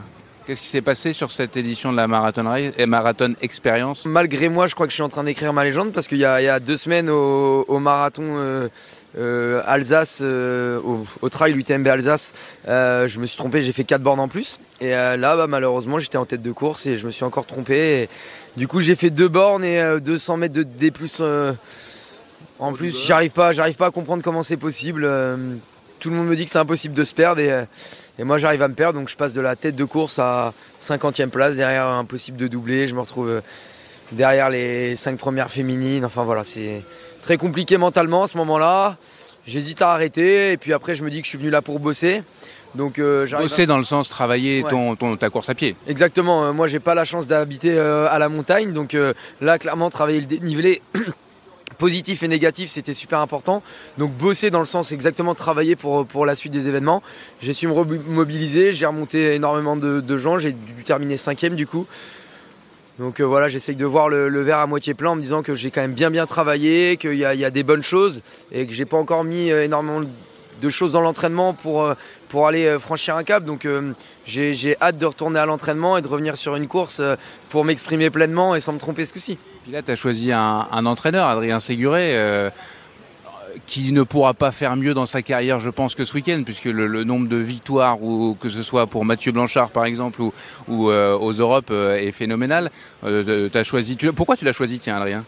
J'ai choisi Adrien parce que j'avais déjà discuté une fois avec lui et je l'ai écouté dans des podcasts et vu que moi je coach moi-même, c'est assez compliqué de se faire encadrer par quelqu'un qui a une vision totalement différente de toi, comment tu entraînes, et je pense qu'on a une vision un peu similaire, notamment sur le fait qu'il faut courir vite sur le plat pour être bon en trail. Et moi je suis un coureur de route, je sais que c'est ma force aujourd'hui en trail, ça reste ma vitesse, j'ai pas envie de la perdre, j'ai pas envie de faire énormément de volume et que du dénivelé. Moi je pense qu'il faut courir vite sur le plat pour courir vite en montée et en descente. Il a aussi cette optique là, donc à partir de là voilà, j'ai discuté avec lui, je lui ai dit ce que j'avais fait l'année dernière par rapport à mes résultats, c'est-à-dire pas grand chose. Donc là on va intégrer pas mal de renfort musculaire, du vélo, j'espère prendre des cuisseaux, mais parce que t'en faisais pas beaucoup de renforcement. C'est vrai que j'ai un peu abusé là-dessus, j'ai pas fait grand chose, mais voilà, pour moi aujourd'hui je pense qu'être structuré et d'avoir un coach c'est primordial pour pouvoir essayer de performer. Donc je me suis rapproché de lui, il était partant pour le projet et du coup il a accepté, donc je suis très content de commencer cette collaboration avec lui. Et un coach en orientation, non, tu y as pas pensé? Et bah tout à l'heure il m'a dit faut voir le côté positif des choses, il y a 2 semaines tu as fait 4 km en plus, aujourd'hui tu as fait que 2 km, donc tu as fait 50% de moins. La prochaine fois, il y aura 1 km et on va finir par arriver à 0. Donc, la victoire surtout, parce que là, ça fait quand même 2 victoires qui te passent sous le. Oh, peut-être qu'en Alsace, c'était pas le cas, mais. En Alsace, j'aurais pas gagné. Aujourd'hui, peut-être un peu plus. Bon, voilà. Après, encore une fois, aujourd'hui, je n'ai pas cherché le résultat. Je sais aussi que la Marathon Experience, c'est pas où tous les meilleurs s'alignent. Donc, moi, j'ai pas peur de la confrontation. C'était mes 2 courses de rentrée, l'Alsace et ici. Et à partir d'aujourd'hui, on va aller maintenant sur des formats où il y a un peu plus de monde et où j'espère m'exprimer et faire des bons résultats. Donc voilà, la saison de trail est lancée. C'est vrai que c'est un peu chiant de se perdre, c'est très frustrant, c'est très drôle pour tout le monde. Ouais, c'est vrai qu'on se moque un peu de toi, on va pas le dire. Et je me dis surtout que j'espère que les gens se disent pas que j'en fais exprès, quoi, parce que franchement ça me coûte encore, quand ça me coûte des podiums, des victoires, enfin c'est super frustrant, hein, je suis le premier dégoûté. Mais c'est comme ça, c'est vrai que moi sur route j'ai juste à suivre les barrières. Là sur trail il faut un peu plus lever la tête et moi je regarde que mes pompes et je bombarde. Voilà, faut être un peu plus lucide je pense. Bon allez, bon courage et repose-toi bien. Et merci beaucoup et à très vite. La marathonienne Anaïs Kemener, que nous avions longuement reçue dans la bande AD+, avant la sortie de son livre « Tout ce que je voulais, c'était courir », était également à Annecy ce week-end pour participer, je cite, à son premier vrai trail. La réunionnaise a couru la Femina Race, qui reprenait le tracé de la course montée-descente des championnats d'Europe, soit 16 km et 1000 mètres de dénivelé positif et négatif. Elle s'est classée 10e après 1h55 de course. Je m'appelle Anaïs Kemener, j'ai 33 ans, j'habite en région parisienne et j'aime la route. Alors Anaïs, on te retrouve à l'arrivée de la Maxi Race d'Annecy. Alors tu as fait la Short Race, c'est ça ? Oui, la Femina Race. Femina Race, mais c'est pas le même tracé, oui. Si, c'est la même course. Alors donc là c'est en gros ta première course trail de la saison, je dis une bêtise ou pas ? T'en avais déjà fait ? Mon premier vrai trail en fait, parce qu'à chaque fois je fais du trail du style Eco-Trail de Paris, donc avec quand même beaucoup moins de dénivelé, ou l'ultramarin, donc aussi beaucoup moins de dénivelé. Donc là c'était quand même très casse-pattes et très gadou. Alors, raconte un peu comment t'as vécu ce trail-là, dont tout le monde parle évidemment avec des conditions qui sont dantesques. Tu parles de gadou, c'est tout le long. Quoique tu as eu une petite portion de route que tu as bien aimée. Oui, en fait c'est parti quand même assez fort. Moi j'ai voulu essayer d'accrocher un peu les filles parce que je suis quand même un peu compète et que j'aime bien essayer de m'amuser. En tout cas tant que je peux. Je savais qu'après le terrain ce serait compliqué, mais je me suis dit que je partirais en me faisant un peu plaisir et après je savais que je me ferais remonter soit dans la montée soit dans la descente parce que forcément c'est pas mon truc. Et j'ai vraiment aimé quand même parce que pour le coup j'ai eu ce petit goût de l'effort où je me suis fait plaisir, mais juste à mon niveau parce que je m'entraîne pas non plus pour ça. Et j'ai vraiment aimé, j'ai encouragé tout le monde sur le parcours, on remontait quelques gars, on a pu discuter un peu. Je trouvais que c'était vraiment cool. Et c'est vrai que les passages de route, j'ai pu me faire un peu plus plaisir.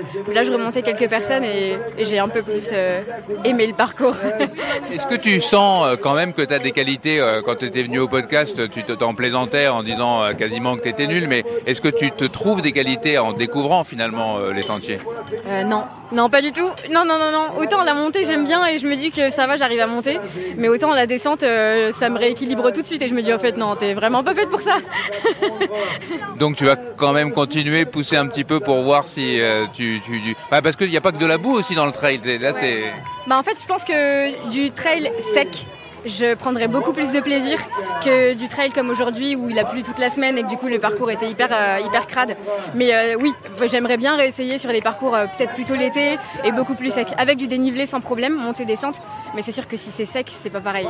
Par contre, toi, la compétitrice qui est en toi, finalement, elle décroche. C'est pour se faire un peu. Pour être un peu plus en mode loisir sur un trail quoi. Ouais, c'est exactement ça. Autant sur route j'arrive à avoir mon allure et du coup j'arrive à être focus chrono du début à la fin. Autant là comme j'ai pas vraiment de notion d'allure, j'arrive pas à m'accrocher à un pace ou alors si j'ai quelqu'un à côté de moi je vais essayer de m'accrocher, mais dès que je me retrouve toute seule en fait je vais me ralentir tout de suite. Et ça c'est amusant parce que c'est vraiment une remarque de routier ou de routière qui quand ils se mettent au trail ont vraiment du mal à décrocher de ce côté pacing, de dire en fait c'est pas grave, l'allure, ce qui compte c'est pas ça.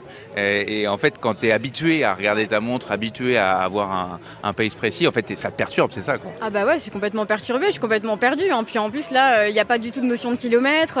Je regarde la montre et je me dis ok, je suis à 7, il m'en reste plus de la moitié. Pourtant je suis rincée, j'ai fait que de la montée. Je me dis ok d'accord, ça va être dur. Mais c'est vrai que la notion elle est complètement, on est totalement perdu. Quand on passe du route au trail, on est totalement perdu. Bon, je te laisse à la douche. Ouais. Salut. La douche. Merci beaucoup. C'est la jeune biathlète Anaëlle Bondou qui a gagné la Femina Race avec 20 minutes d'avance sur Anaïs Kemener. Son temps de course a fait jaser et a notamment fait réagir Jean-Michel Fort-Vincent. L'ancien professionnel de snowboard est un fin connaisseur du monde du trail, mais il s'intéresse aussi de près au sport d'hiver et la performance d'Anaëlle l'a subjugué. Avec un programme de course qui était vraiment chargé médiatiquement, entre Maxi Race et Championnat d'Europe Off-Road. On n'a pas bien fait attention à la Femina Race et surtout à la petite Anaëlle Bondou. Anaëlle, c'est une fille en biathlon qui tourne en IBU, qui est née en 2004, qui sort une perf stratosphérique puisqu'elle gagne la course, mais surtout elle aurait été 13e du Championnat d'Europe et première féminine française. Donc un grand respect à elle, surtout qu'elle elle fait pas de la course à pied non-stop, puisqu'elle fait le ski, l'été un petit peu de course à pied pour se tenir les watts, avant de repartir sur les skis. En ski, gros level, puisqu'elle sort des perfs, pareil, stratosphériques en ski pur. Paraît-il, il faut qu'elle s'améliore encore un petit peu en tir, mais bon, j'aimerais bien faire autant bien qu'elle. Et voilà. C'est l'espoir, un grand espoir, vraiment une belle réussite. Enfin, j'ai eu le plaisir d'assister à l'arrivée de Boris Girardi, alias Pied de Robot, qui a subi une amputation de la jambe gauche à la suite d'un grave accident de moto en 2019. Aujourd'hui, il continue de courir grâce à une lame conçue spécifiquement pour le trail. Bon alors Boris, raconte-moi ta course. D'abord, tu as fait la course d'orientation, toi. Ouais, exactement. Ouais. Cette année, j'ai décidé de faire la course d'orientation pour changer un peu. Alors, la météo m'a fait faire le bon choix. Même s'il y avait beaucoup de boue dans le Semnoz, il y en avait quand même beaucoup moins qu'au Verrier, par exemple. Donc, très sympa, une belle découverte. Une complète nouvelle discipline pour moi et je trouve ça super ludique. Ça fait une course sans balise, mais c'est comme si un mec avait retiré tous les balisages. Mais c'est rigolo, quoi. C'est vraiment sympa, on se perd. Et puis après, le but, c'est retrouver son chemin, donc c'est hyper intéressant. Ça vous a emmené où, grosso modo ? Alors, on était dans le Semnoz, donc on a parcouru dans le Semnoz, un petit peu dans tous les sens. On l'a quadrillé, on va dire. Et évidemment, il s'amuse à mettre des bornes qu'on doit biper à des endroits effectivement où des fois il vaut mieux parcourir une boucle et le prendre par derrière que y aller frontalement. Donc voilà, on apprend. À ta montre, ça donne quoi en kilométrage et en dénivelé par exemple ? J'ai oublié de l'arrêter, mais tu vois, je l'arrête en direct, mais ça nous fait 15 bornes et puis ça fait du 3 heures, ça doit faire du 3h05, quelque chose comme ça. On s'est perdu pas mal de fois. La question que je t'ai posée quand tu as passé la ligne, c'est avec ta lame, les situations boueuses comme celle-là, est-ce que c'est mieux ? Est-ce que c'est plus compliqué ? Est-ce que c'est pareil qu'une course classique ?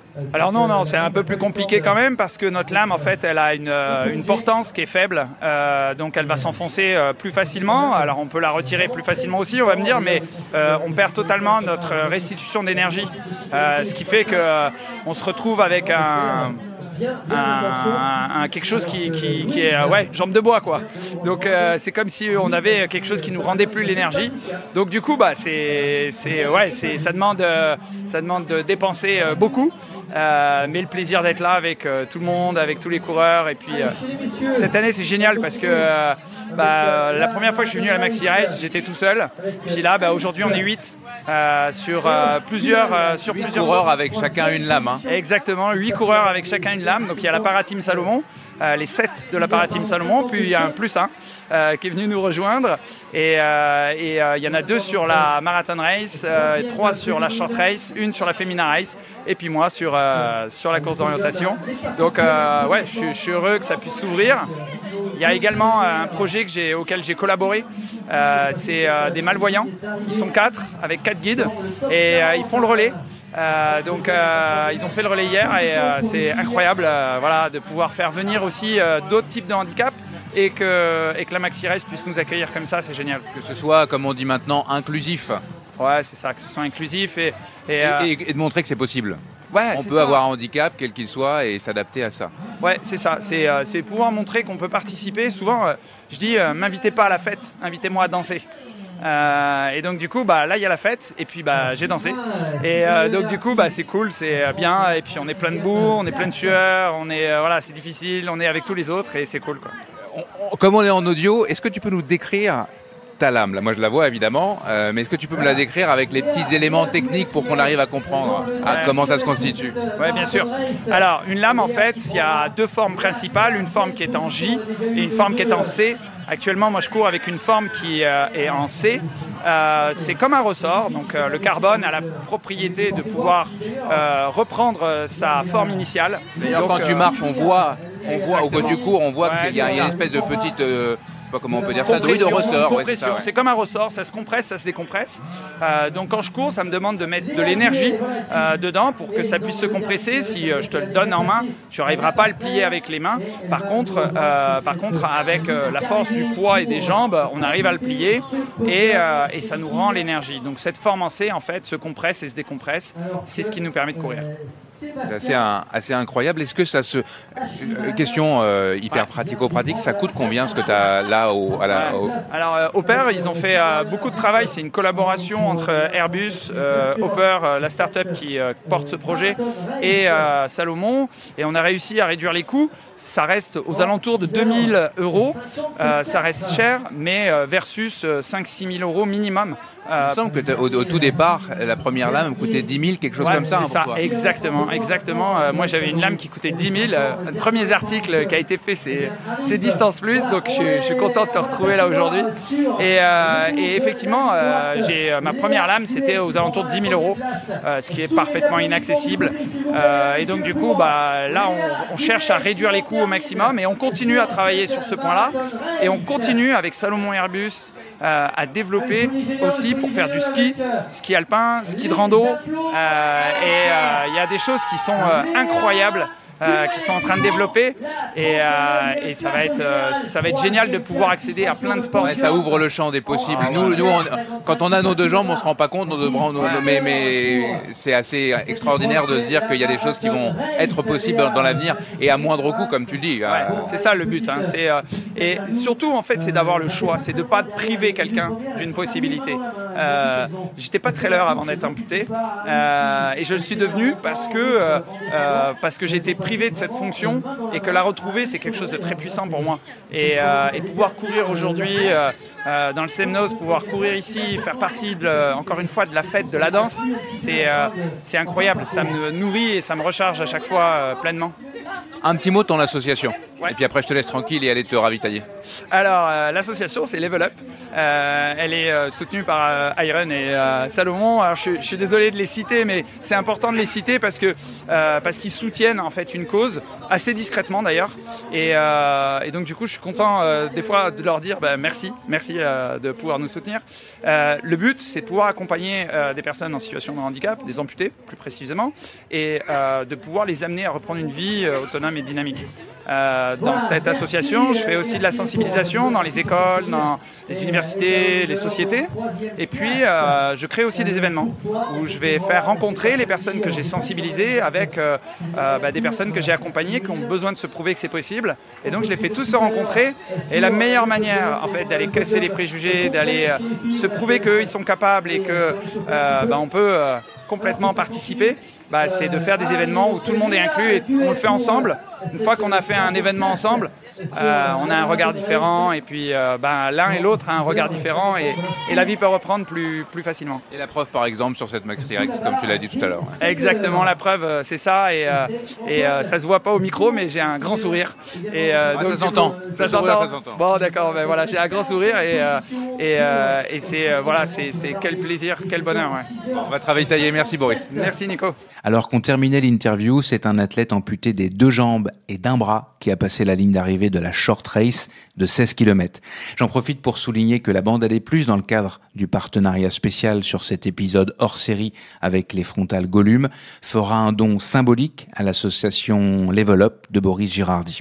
Alors que le village de la Maxi Race se vide tranquillement, Hugo Ferrari est toujours sur le pont, micro de speaker à la main, pour accueillir les derniers coureurs.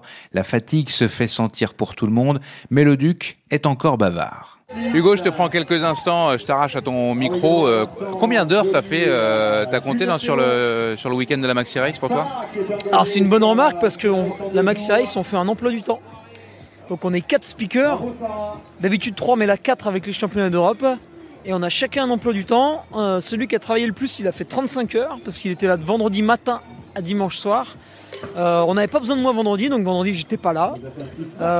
Tout compté, mais c'est à quelques heures près. Moi je suis à peu près entre 20 et 25.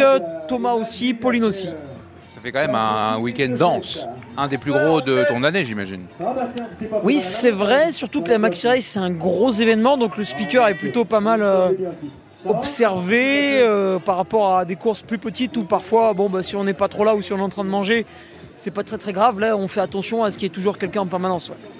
On le disait hier, toi tu as surtout suivi les courses de la Maxi Race.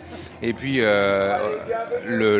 je vais te demander le bilan. Je ne sais pas si tu es capable d'ailleurs de faire un bilan comme ça dans le flow du truc de cette édition. Qu'est-ce que tu retiens vite fait? Qu'est-ce qui te revient en tête? La boue. Ça résume assez bien. Non, c'est vrai que les autres années, on faisait sous la canicule et on crevait de chaud. À l'arrivée, même pour les coureurs, c'était dur. Là, c'est vrai qu'on a une météo qui est plus agréable pour ça. Mais le tribut à payer, c'est qu'il y a un peu de boue, qui a gâché un peu la fête dimanche parce qu'il fallait couper un peu le parcours. Alors c'est une solution qui, lorsqu'on est tout seul derrière son ordinateur et qu'on le lit sur internet, on comprend pas trop. Une fois qu'on est sur le terrain, on voit que finalement c'était pas si mal parce que les coureurs ont été amputés du Mont Verrier et finalement on les redépose à l'arrivée via un bus. Mais ça permet aussi d'oublier un peu le moment et de finir quand même en famille au bord du lac d'Annecy, ce qui pour beaucoup, tout le monde n'habite pas ici, pour beaucoup c'est assez beau quoi. Donc c'est vrai que ça paraît un peu fou de se dire je commence la course, je prends du bus et puis je fais 30 bornes. En fait il y a plusieurs courses qui ont fait ça, le 60 km et puis la short race également peut-être. Non la short race elle a été légèrement modifiée en prenant un peu de route. Les deux marathons ont été amputés du Mont Verrier parce que c'était pas possible. Le Mont Verrier c'est la dernière montagne avant. Les deux marathons, il faut savoir qu'il y a 1000 coureurs sur la Marathon Race et quasiment 2000 sur la Marathon Experience. Donc on peut pas les envoyer dans le Mont Verrier. La course en montagne, ils y sont allés parce qu'ils étaient 100 et quelques au départ. Et la short race, ils y sont allés, mais encore une fois par des chemins de traverse, ils sont pas allés vraiment au sommet parce qu'ils sont 300 au départ.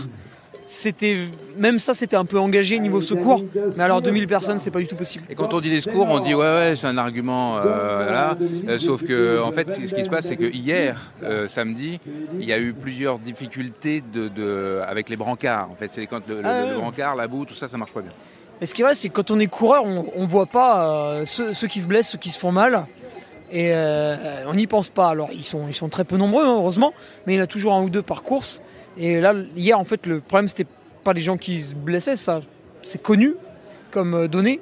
C'était que les secours pouvaient pas les rapatrier correctement parce que dans les petits sentiers, faut y aller à pied avec les brancards, etc. Et quand vous glissez, c'est tout simplement pas possible. Et c'est vrai que sur toutes les courses, moi-même, je suis organisateur.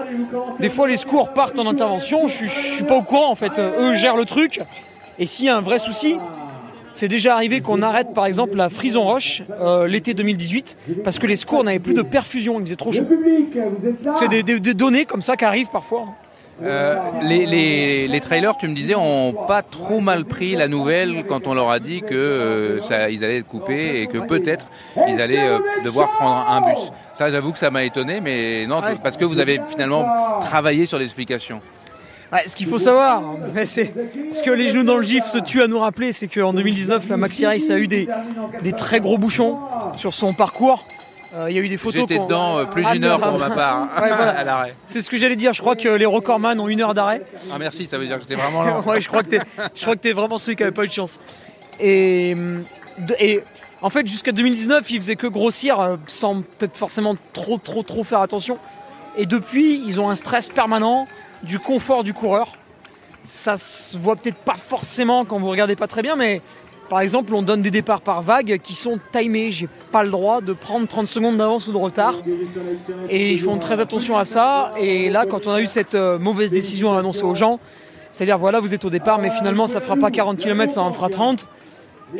On l'a dit au micro avec l'organisateur de la course, avec le directeur de course, et ensuite moi j'ai rappelé le speech à chaque vague pour que tout le monde l'ait bien entendu, et j'ai donné toutes les explications de A à Z, même si le discours prenait 5 minutes, pour que tout le monde ait tous les faits en tête, et après ils peuvent juger si il y avait une meilleure solution ou pas, mais au moins ils ont tous les faits en tête. Puisqu'on voit là, c'est ce que j'observe, c'est que les sourires sont au rendez-vous, on n'entend pas encore trop les gens gueuler. Alors peut-être que ça va être différent. Un petit peu quand ils montaient dans le bus des fois. Oui, j'étais pas dans le bus, j'aurais dû y aller. Mais c'est peut-être sur les réseaux sociaux dans les prochains jours qu'on va commencer à avoir des petits trucs. Mais pour l'instant, sur le terrain, pas trop. Ça, c'est pas mal. Bon après c'est toujours un peu dommage. Alors c'est comme ça que je vais orienter mes prochains petits podcasts. Tu vois, Nico, c'est que là j'ai rencontré des gens ce week-end qui sont des gens qui parfois essuie quelques critiques sur les réseaux sociaux. Bon, vu qu'ils sont un peu connus, c'est normal, t'as toujours le pour et le contre. Mais en les ayant rencontrés cette semaine, en fait, la seule chose qu'on peut dire, c'est que il faut peut-être pas forcément juger quand on n'a pas vu, pas rencontré la personne, quand on n'a pas vu, pas vécu l'événement de l'intérieur. Voilà, plutôt que d'écrire un commentaire un peu sous le coup de l'émotion ou juste parce que ça fait intelligent d'écrire un commentaire, bah peut-être voilà juste soit se renseigner un peu, soit s'abstenir, soit carrément venir voir de soi-même. Ouais, je vais te laisser la voix qui te reste pour finir ta journée parce qu'elle est là encore là on est dimanche après-midi, il est presque 6h. Il te reste combien? Je sais pas trop parce que du coup avec ce coup des bus, je sais pas si ça va être plus ou moins long, je sais pas. Donc encore quelques heures. Ouais, au moins, ouais.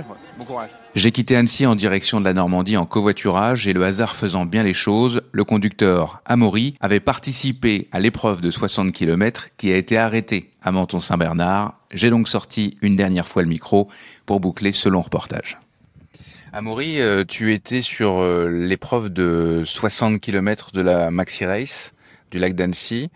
Et tu as fait partie de ceux qui ont été coupés, qui n'ont pas pu aller dans le Verrier pour rejoindre le bord du lac. Et tu es monté dans un bus. Et comment tu as vécu ça? Puis comment les autres aussi ont vécu ça autour de toi?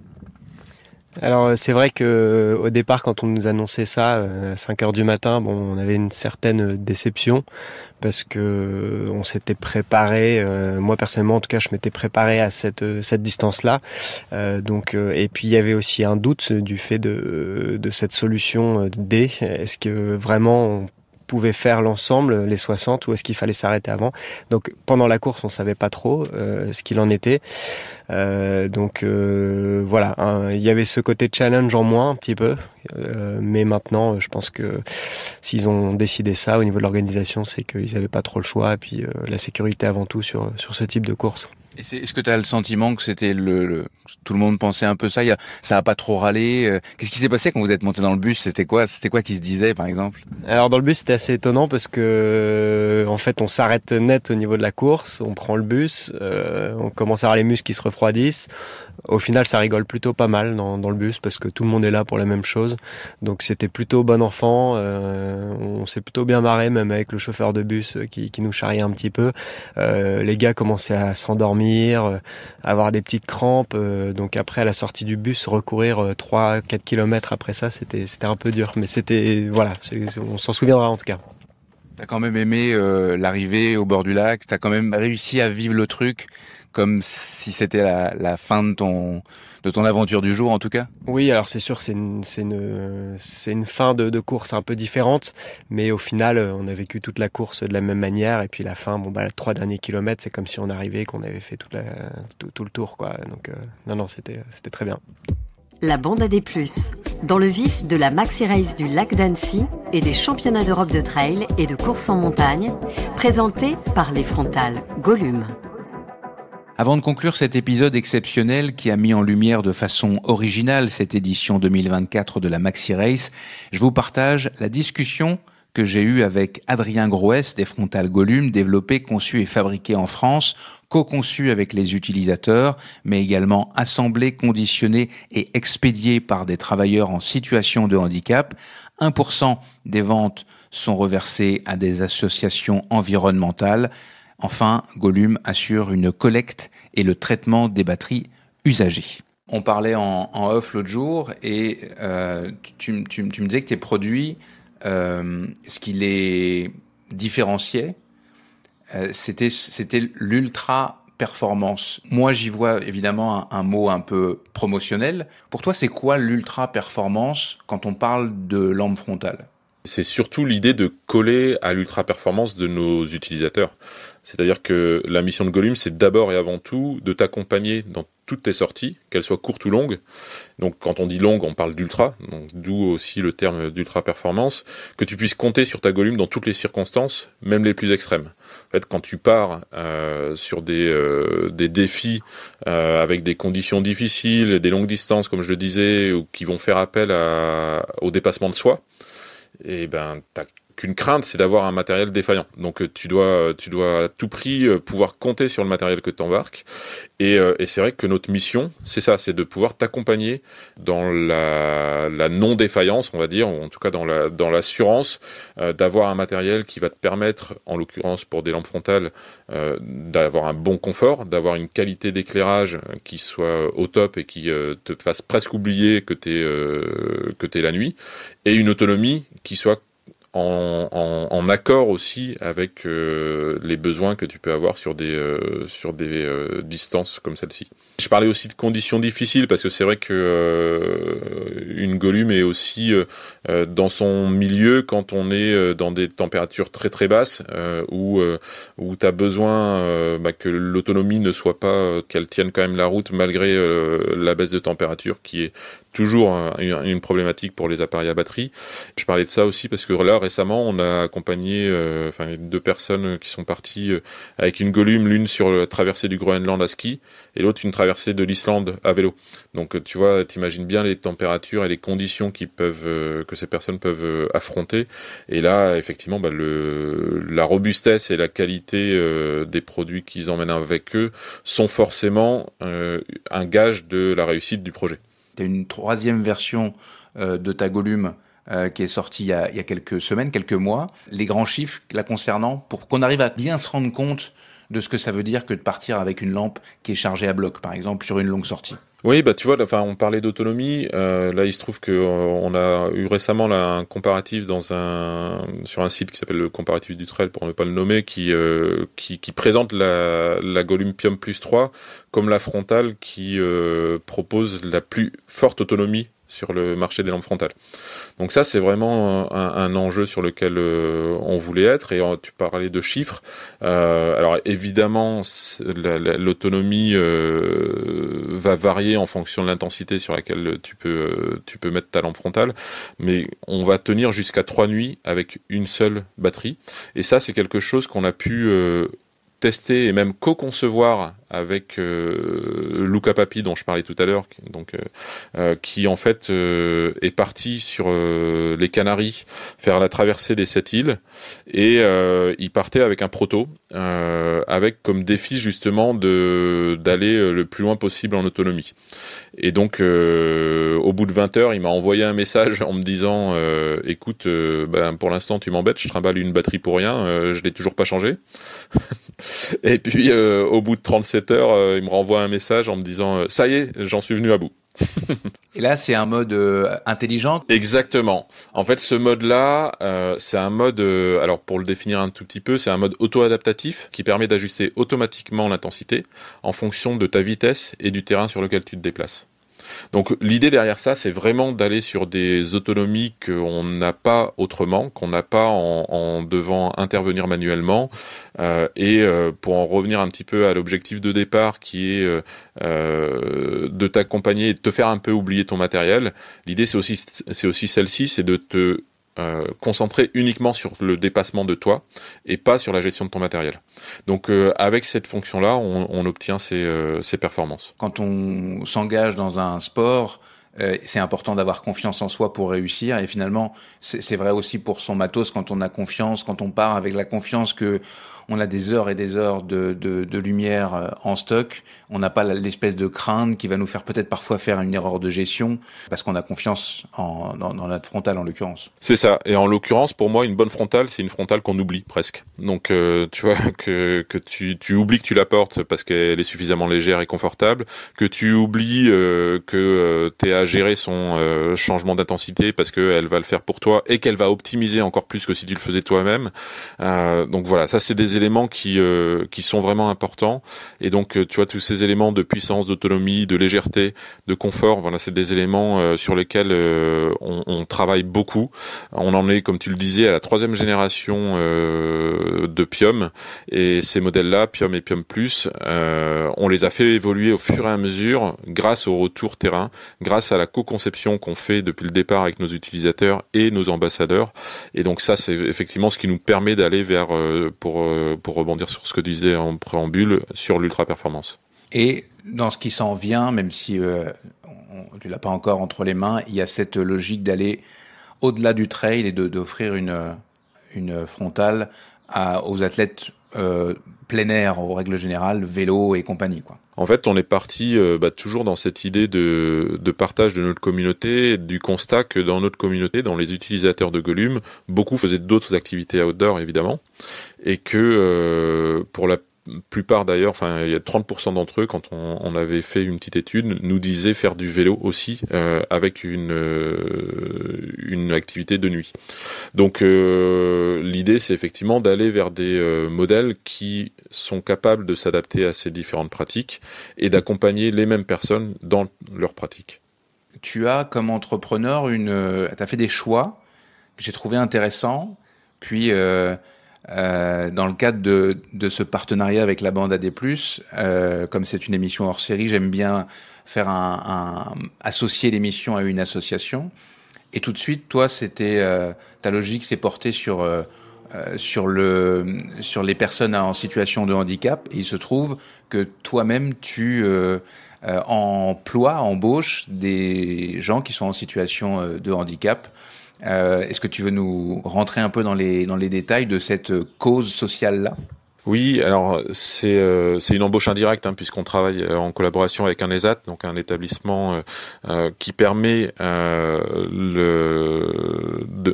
donner accès aux personnes en situation de handicap au monde du travail dans des conditions adaptées. Donc c'est aussi pour ça que c'est important de souligner le travail que peut faire un établissement comme celui-ci, parce qu'effectivement ils ont des conditions de travail qui sont vraiment spécifiques et qui d'ailleurs, on souligne souvent le travail des éducateurs en la matière, mais ils font un boulot de dingue.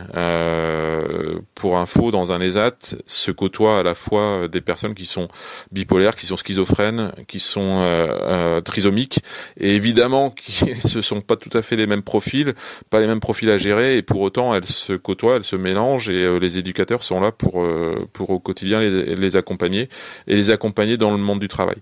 Donc effectivement, depuis le début de l'aventure Gollum, nous on travaille en collaboration avec l'ESAT du Val d'Europe, donc basé en région parisienne, qui nous permet de faire passer une Gollum entre les mains d'un travailleur handicapé qui fait le conditionnement, l'assemblage mécanique et l'expédition d'une Gollum. Donc effectivement on travaille en collaboration avec eux, et je dois dire que c'est quelque chose dont je suis fier pour Gollum, de pouvoir effectivement passer par un établissement comme celui-ci, et je pense surtout que c'est aussi au départ en tout cas une adéquation avec moi-même, avec mes valeurs simplement.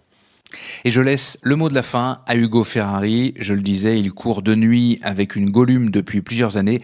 Je lui ai donc demandé quels étaient, selon lui, les points forts de sa frontale. Facile, la robustesse, la facilité d'utilisation.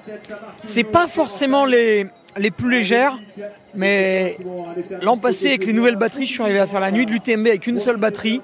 Et ça, c'est un confort absolu pour ceux qui font de l'ultra. C'est ce que disait Adrien. Avoir confiance dans son matériel, c'est ça. Un truc de fou. Ouais, c'est exactement ça.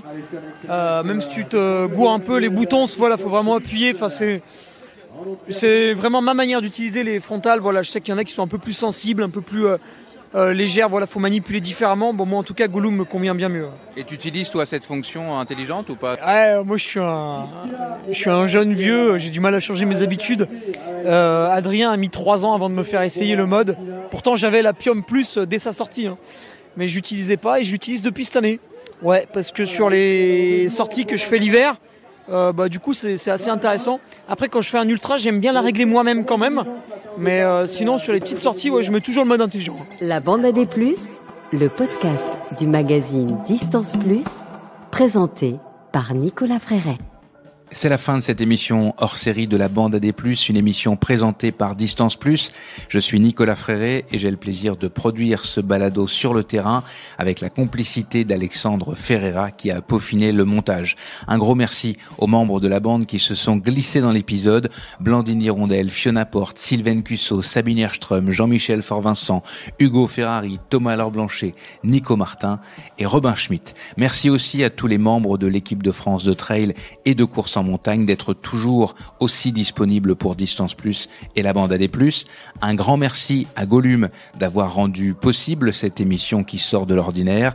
Allez voir les réseaux sociaux et le site web de Gollum avec boutique en ligne à la clé pour découvrir cette marque 100% française. Je fais aussi un gros clin d'œil aux partenaires officiels de la 3e saison régulière de la bande AD+.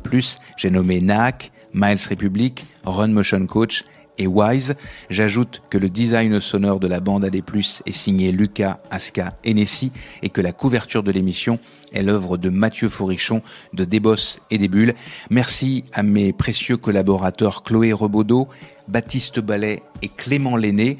Merci à tous de nous écouter et pensez à partager l'épisode sur vos réseaux sociaux s'il vous a plu.